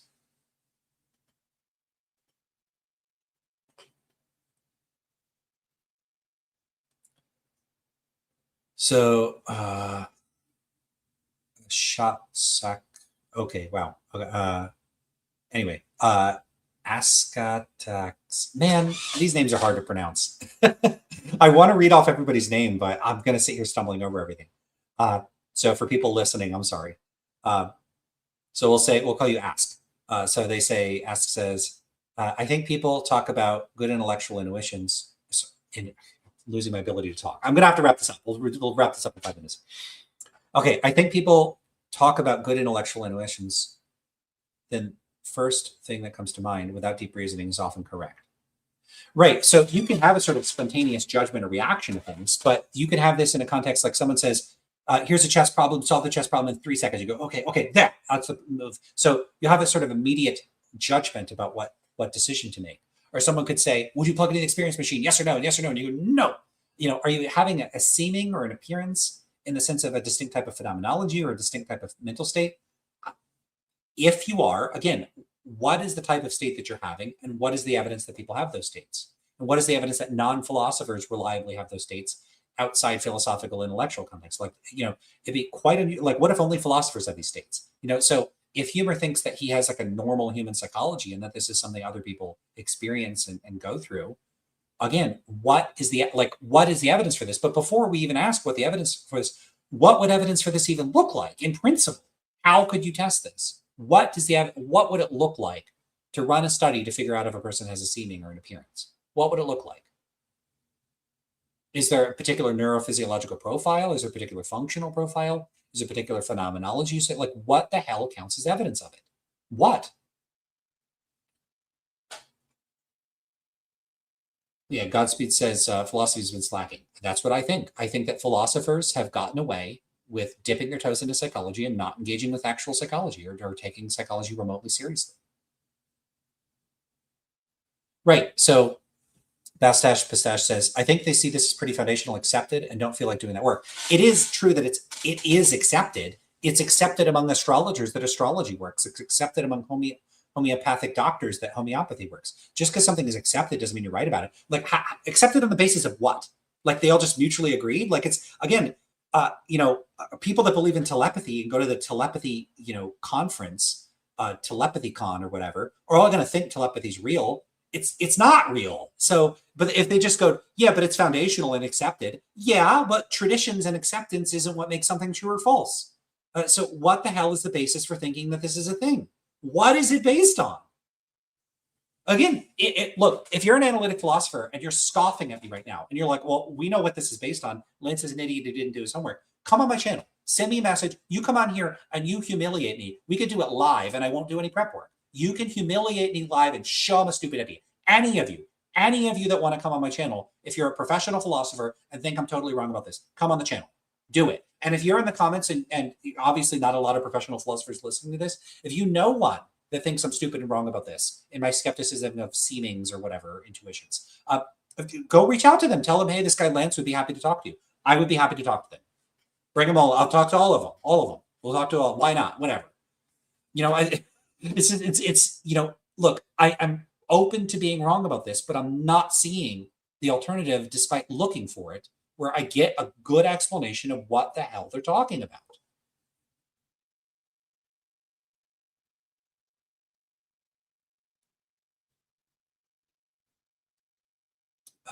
Evidence could be observing phenomena. How do you observe phenomenology? Phenomenology is going to have to be like self-reported.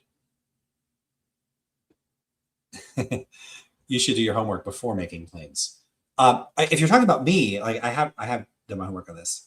So, I read articles on intuitions and philosophical methods, so books, that kind of stuff.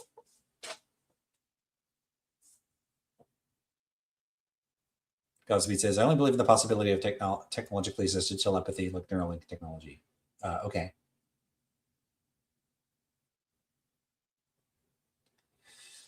Ask says, if I can not give fast answer, I have a different physical feeling.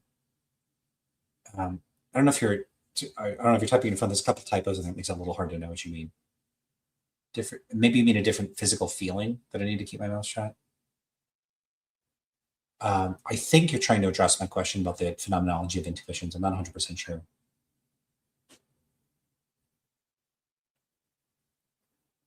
Richivo says, I would say that I become aware of something, a truth, a realization. To describe that event, I would label it the same way I would see something. I become aware of it.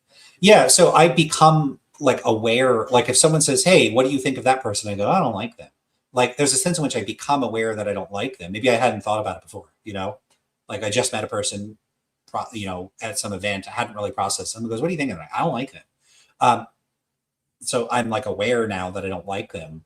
But maybe there's emotions that would be a part of the phenomenology. Maybe I was disgusted by them or creeped out by them or angry.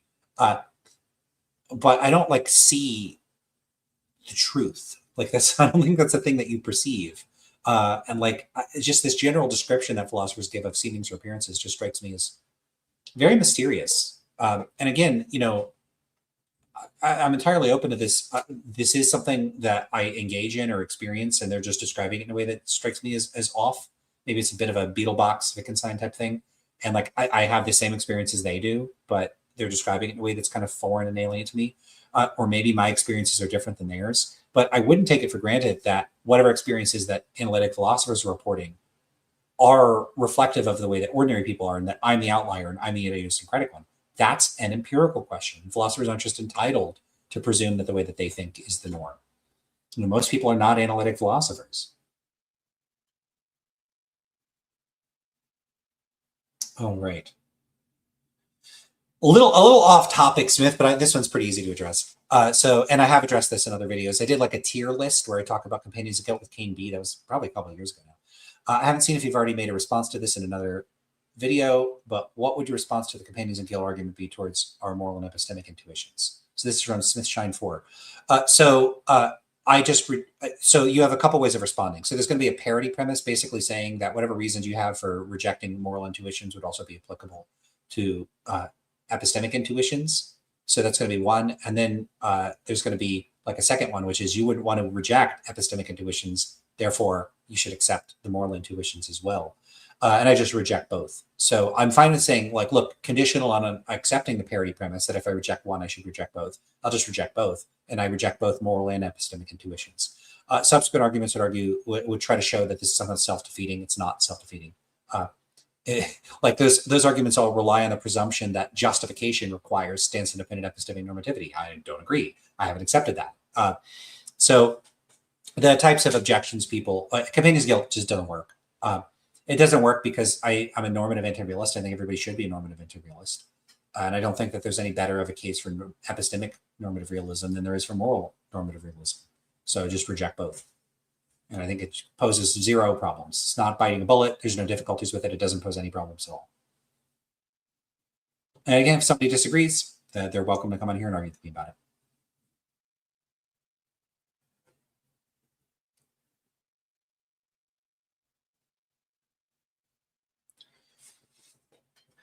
Pistache says, it seems to me that there's a phenomenon whereby thoughts appear in my mind, organized in some way to give rise to a theory about some facet of the world. It seems that people report a ton of stuff. That sounds similar to what's going on in my meat brain. So there's a theory of mine there that has been studied under a number of angles, and that includes seemings, aboutness. Where is this work on seemings? I mean, people have certainly studied aboutness, but I don't know that anybody's done like empirical research on that. What exactly do you have in mind?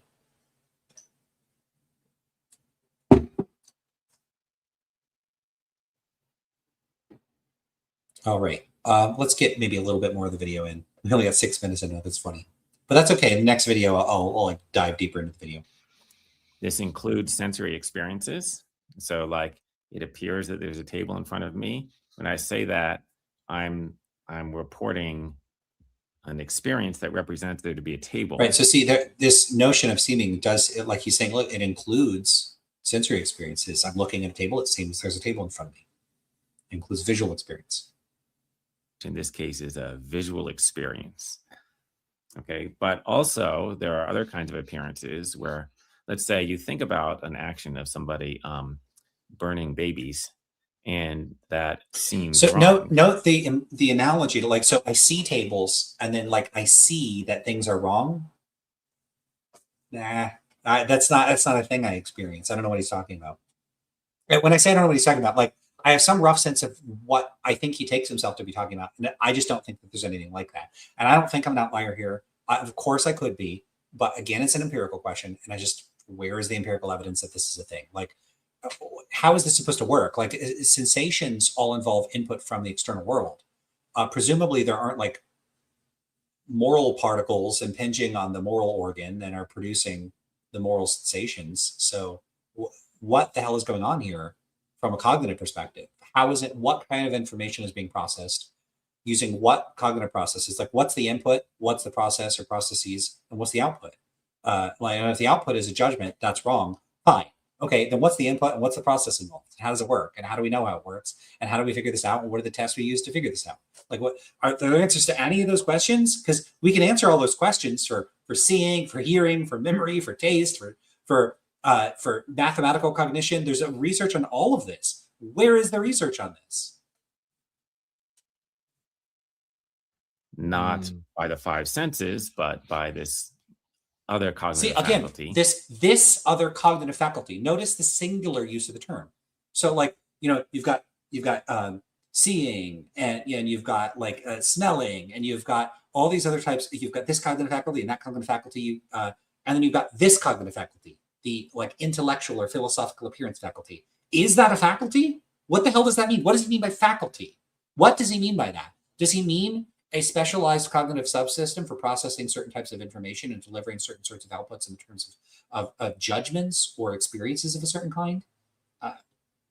Do we have that?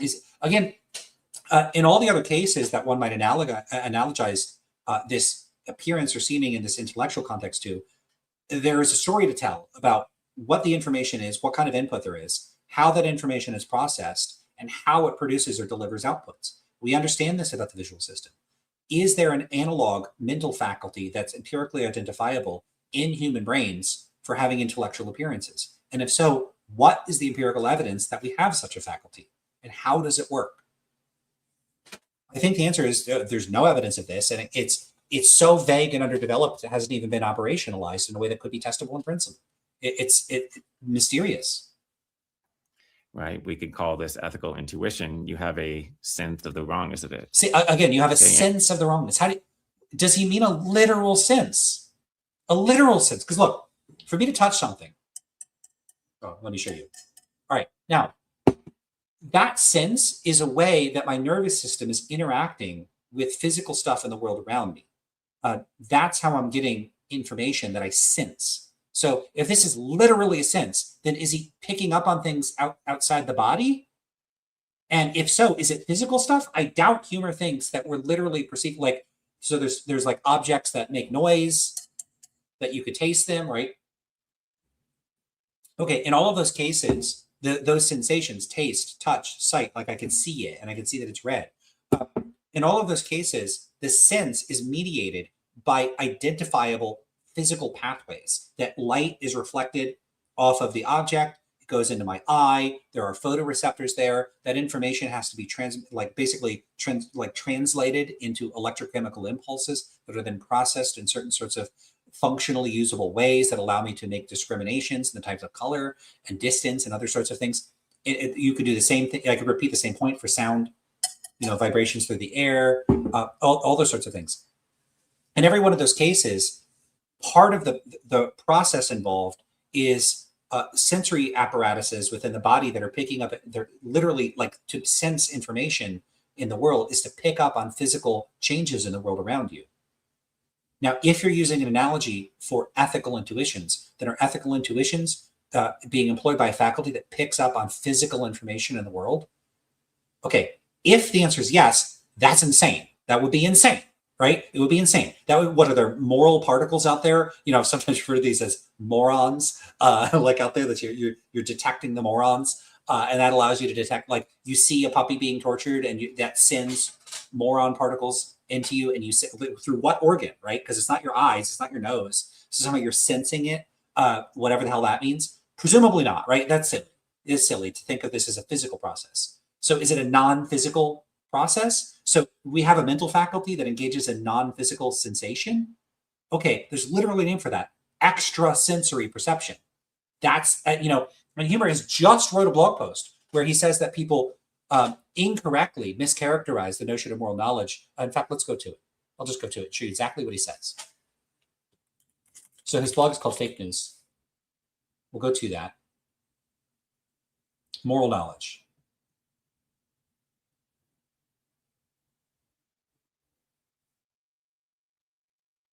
Okay, so look what he says here.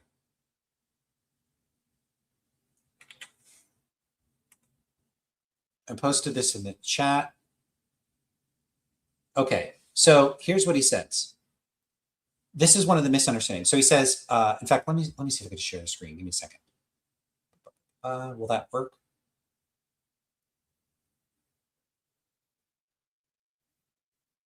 Yeah, here it is. So here's what he says. Here are some dumb things people think that intuitionists believe. And then look at this example.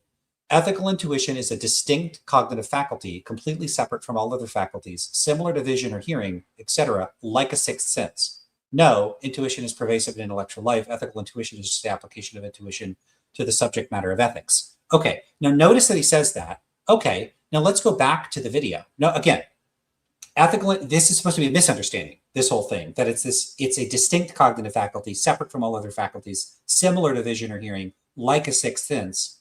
Okay. Now look at what he says. If we go back to it, I've got to find the video. Where is the discussion? Okay, there it is. Now he says that's a misunderstanding, right? Now let's look at what he said here. That you have, known as an appearance or seeming, which you're reporting when you say it appears that such and such, or it seems that such and such. This includes sensory experiences. So like, it appears that there's a table in front of me. When I say that, I'm reporting an experience that represents there to be a table, which in this case is a visual experience. Okay, but also there are other kinds of appearances where, let's say you think about an action of somebody burning babies, and that seems wrong, not by the five senses, but by this other cognitive faculty. Not by the five senses, but by this other cognitive faculty. So you sense or see that things are wrong by something other than the sort of standard sensory faculties. Now, he just said that, but then he says here, again, look at this. He says it's a misunderstanding to say that ethical intuition is a distinct cognitive faculty. What the fuck? He just said it's a cognitive faculty. What the fuck? So it's a misunderstanding to say it's a cognitive faculty distinct from the senses. Didn't he just in this video say it's a cognitive faculty that's distinct from the senses? Look, ethical intuition, this is a misunderstanding. Remember, it's dumb if we think he thinks this. He thinks it's dumb for us to think that he thinks ethical intuition is a distinct cognitive faculty, completely separate from all other faculties, similar to vision or hearing, like a sixth sense. Then he says this in the video. Again, we're going to go back to it again.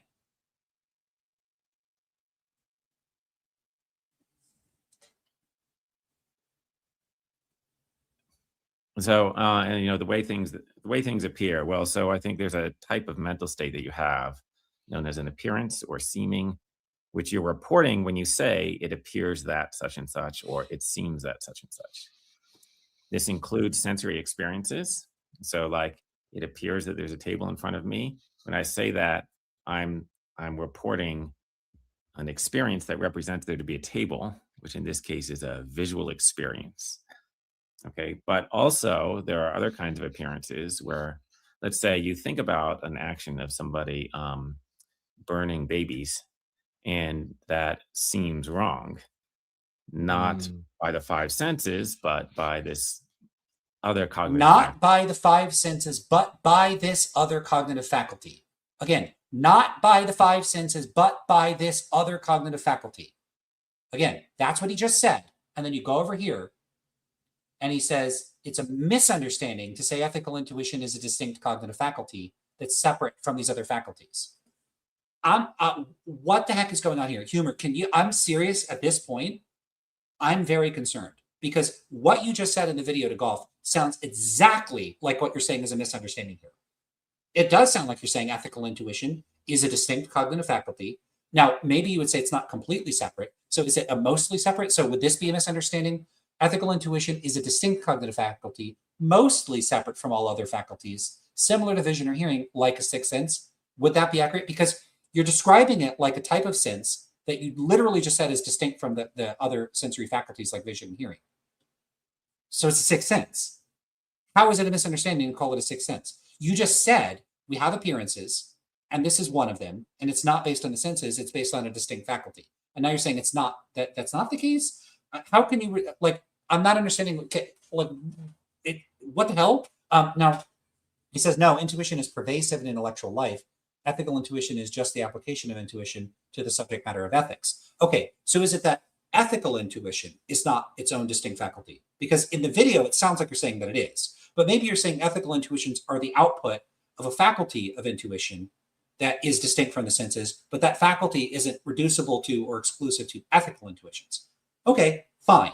That is a bit weird, given the way like Bookbinder, Hilarious Bookbinder has described ethical intuitions as being having certain sorts of psychological processes involved in them. It's a little weird that ethical intuitions are treated as being distinct in certain respects, but not in other respects, but you're not responsible for what he says. So, okay, so no, intuition is pervasive in intellectual life. Okay, so do we have an intellectual faculty then? So is the claim just that ethical intuitions are not part of a separate cognitive faculty? Because that's, okay, fine. So ethical intuitions are part of a broader cognitive faculty of intuition. Okay, so is that faculty the sixth sense then? Because then it looks like you're narrowly focused on this one misunderstanding. No, it's not that ethical intuitions are part of this sixth sense. I do think there's a sixth sense. It's just not, it's not just about ethics. I mean, they'd be a bit like saying, like, look, precognition about disasters. I'm not saying that we have that. That would be crazy. But we do have precognition in a general sense. Okay, then you think we have a sixth sense. It seems like the same thing here. Like, so does he think that we have a sixth sense? Like, take out ethical. Would Huemer agree with this, that this is not a misunderstanding? Intuition is a distinct cognitive faculty, mostly separate from all other faculties similar to vision or hearing, like a sixth sense. Is that accurate? Because if that's accurate, I still think that sounds insane. So but if it's not accurate, then why the emphasis on ethics? Because no, in the parenthetical, he says, no, intuition is pervasive in intellectual life. Okay, fine. Ethical intuition is just the application of intuition to the subject matter of ethics. So, okay, so intuition is pervasive in intellectual life. Is it? What are these intuitions? And are they the product of a distinct faculty that operates as a sixth sense? If so, what's the evidence for that? How does that work? So take the ethics out of this, and it still sounds like I don't know if it would be a misunderstanding at that point. It's not clear. If it is a misunderstanding, how is it a misunderstanding? There seems to be something unclear here. I don't know what exactly he's on about here. All right, looks like Nathan has showed up in the chat. So I said I was going to stop after 5 minutes, and I just kept going. Maybe we'll just keep going for a bit. All right, but I am going to have to go soon. All right, so back to the video, but I'm not going to be able to continue in all thing. In fact, yeah, we'll wrap it up there. We'll wrap it up on that. I got kind of animated, so we'll stop there. All right. Let's address Nathan, and then I'll get out of here. So Nathan feels the same way. I've literally no idea what someone is saying when they say they have a seeming. Yeah, I don't know what they're talking about either. Nathan continues, it's gibberish. cognitive faculty. Cognitive is such an empty weasel word. Yeah, so when people say it's a cognitive faculty, I don't know what the word faculty is adding. If they might say mental faculty, it sounds like they're making psychological claims, but then where's the psychological work to support these sorts of claims? Yeah, so you have these terms like a pistache. Pistache says much more so than having an impression or a sense or a feeling or a sensation. It's just the language here is so unclear. It's just murky as hell.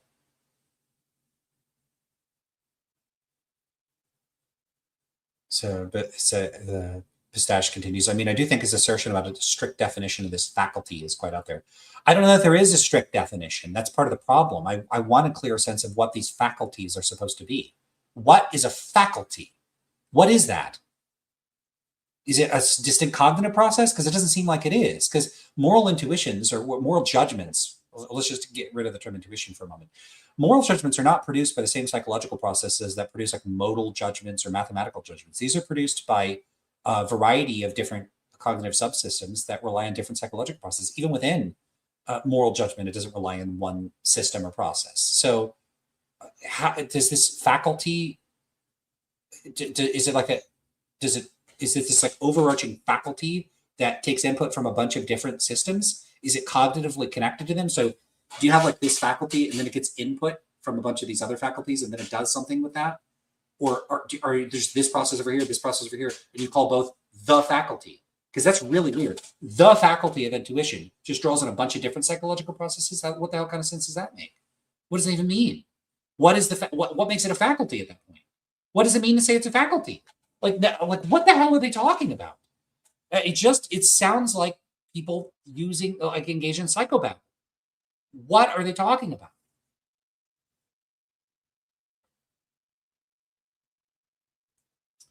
Okay, but so here, to be fair, sure. Okay, we have like nociception and proprioception. We have all the other types of ceptions, right? All the ceptions. But come on, you know, the 5 basic senses. And when people say sixth sense, they mean something that falls outside the scope of scientifically recognized, physically mediated standard senses. They mean something typically like extrasensory capacity. But this sense, this quasi-sense or this faculty that Huemer's talking about, like what physical mediums is it interacting with in the world around us? If the answer is none, something funny is going on here.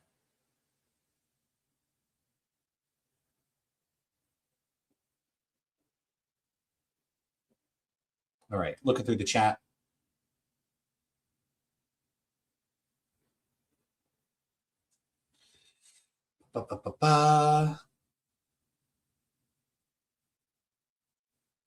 Smithshine asks, does Huemer pose that there's some ontology to morality being stance independent? I believe he does, but I'm not sure. I don't know if he buys into like perfect Scanlon type, like really pared down metaphysics. Ethical intuitions are just phenomenal states. How is morality itself non-normative? Apologies if confusing. Cafe says, are you an idealist? No. If not, what's your take on analytical idealism? I would need a definition or description of it. All right. Looks like the family's home. I'm gonna have to get going, everybody. There's more funny stuff in the comments. I'm not gonna be able to get to them. I do have to go, everybody. So wrap it up there. Thanks, everybody. Sorry for getting animated. Huemer, we had a great conversation last time. I'd be happy to have another one. Sorry for getting a little animated. I'm passionate about this stuff. I know you are too. Would love to talk to you about this. I have no idea if Huemer's going to see this. He did repost some of my reviews on Twitter. So I'd love to talk about this. Nothing against Huemer personally. And I'll say this because I've said this many other times. I was very reluctant to have a conversation with Huemer because we approach things from such a different foundation. I thought we would have a terrible, unproductive conversation. I really enjoyed the conversation. And I thought Huemer was very personable and great to talk to when I spoke to him. And he was very gracious with his time. And we talked like off air too. And I just thought he was great to talk to. So, as much as I very vehemently disagree with Huemer, one thing I will always give him credit for is that he's very open with his time. He does all kinds of appearances, debates, discussions of people online. He does public philosophy. And that's how he gets a lot of recognition online is part of it is him doing that. Most philosophers don't do that. I think more of them should. And I think they're in a certain respect doing a disservice to everybody by not doing so. We could all benefit from their wisdom. And, we don't all have to agree for, Huemer, he never fights with people. He's never obnoxious to people. So I think he conducts himself professionally in these conversations. And so I think like there's a couple things I could criticize about the way that he approaches things. I think if he's talking with another realist, sometimes I think he'll chuckle or be dismissive towards anti-realists. I don't like that. But look, it's not like I'm super duper mega respectful towards realism all the time, right? So, you know, I think people should be able to toss a few swings at one another without it being too big of a deal, without it being considered rude or out there. So I'd be happy to talk with him about this stuff, especially if he wants to clarify, because I found what he said in the blog post and what he's saying here. I think there's at least some tension there without clarification. Maybe they could be reconciled with that whole, maybe it's not about ethical or whatever. So, you know, in other words, he was saying on there, the misunderstanding is about ethical intuitions being distinct. Maybe he thinks ethical intuitions is part of a broader faculty. And really, it's about their just being as broader faculty. But I would still have concerns with that. And that's what I think I would like clarification on. So I'd be happy to talk to him. I'll continue reviewing this when I'm back. But I do have to go, everybody. So take care. Do please like the video. I'd like to get bumped back up in the algorithm, get more subscribers. Subscribe to the channel if you haven't already. It doesn't hurt you much to subscribe. So subscribe. You know, click there's like a bell for notifications or whatever. Leave comments in the comment section. I love comments in the comment section. Throw questions at me. Sorry for those of you that I didn't get to your questions. I was trying to focus more on the video, and I know I barely did that anyway. I got like 6 minutes into it after an hour and a half, or 2 hours now. Nathan, happy to talk with you. You should hop on the stream another time. Ilya, you as well, and other people. I should do a stream with a call in or something. I don't know. I was going to ask if people want to call in, but I do have to go. All right, gotta go. See y'all later. Goodbye. Have a great time, and I'm glad to be back.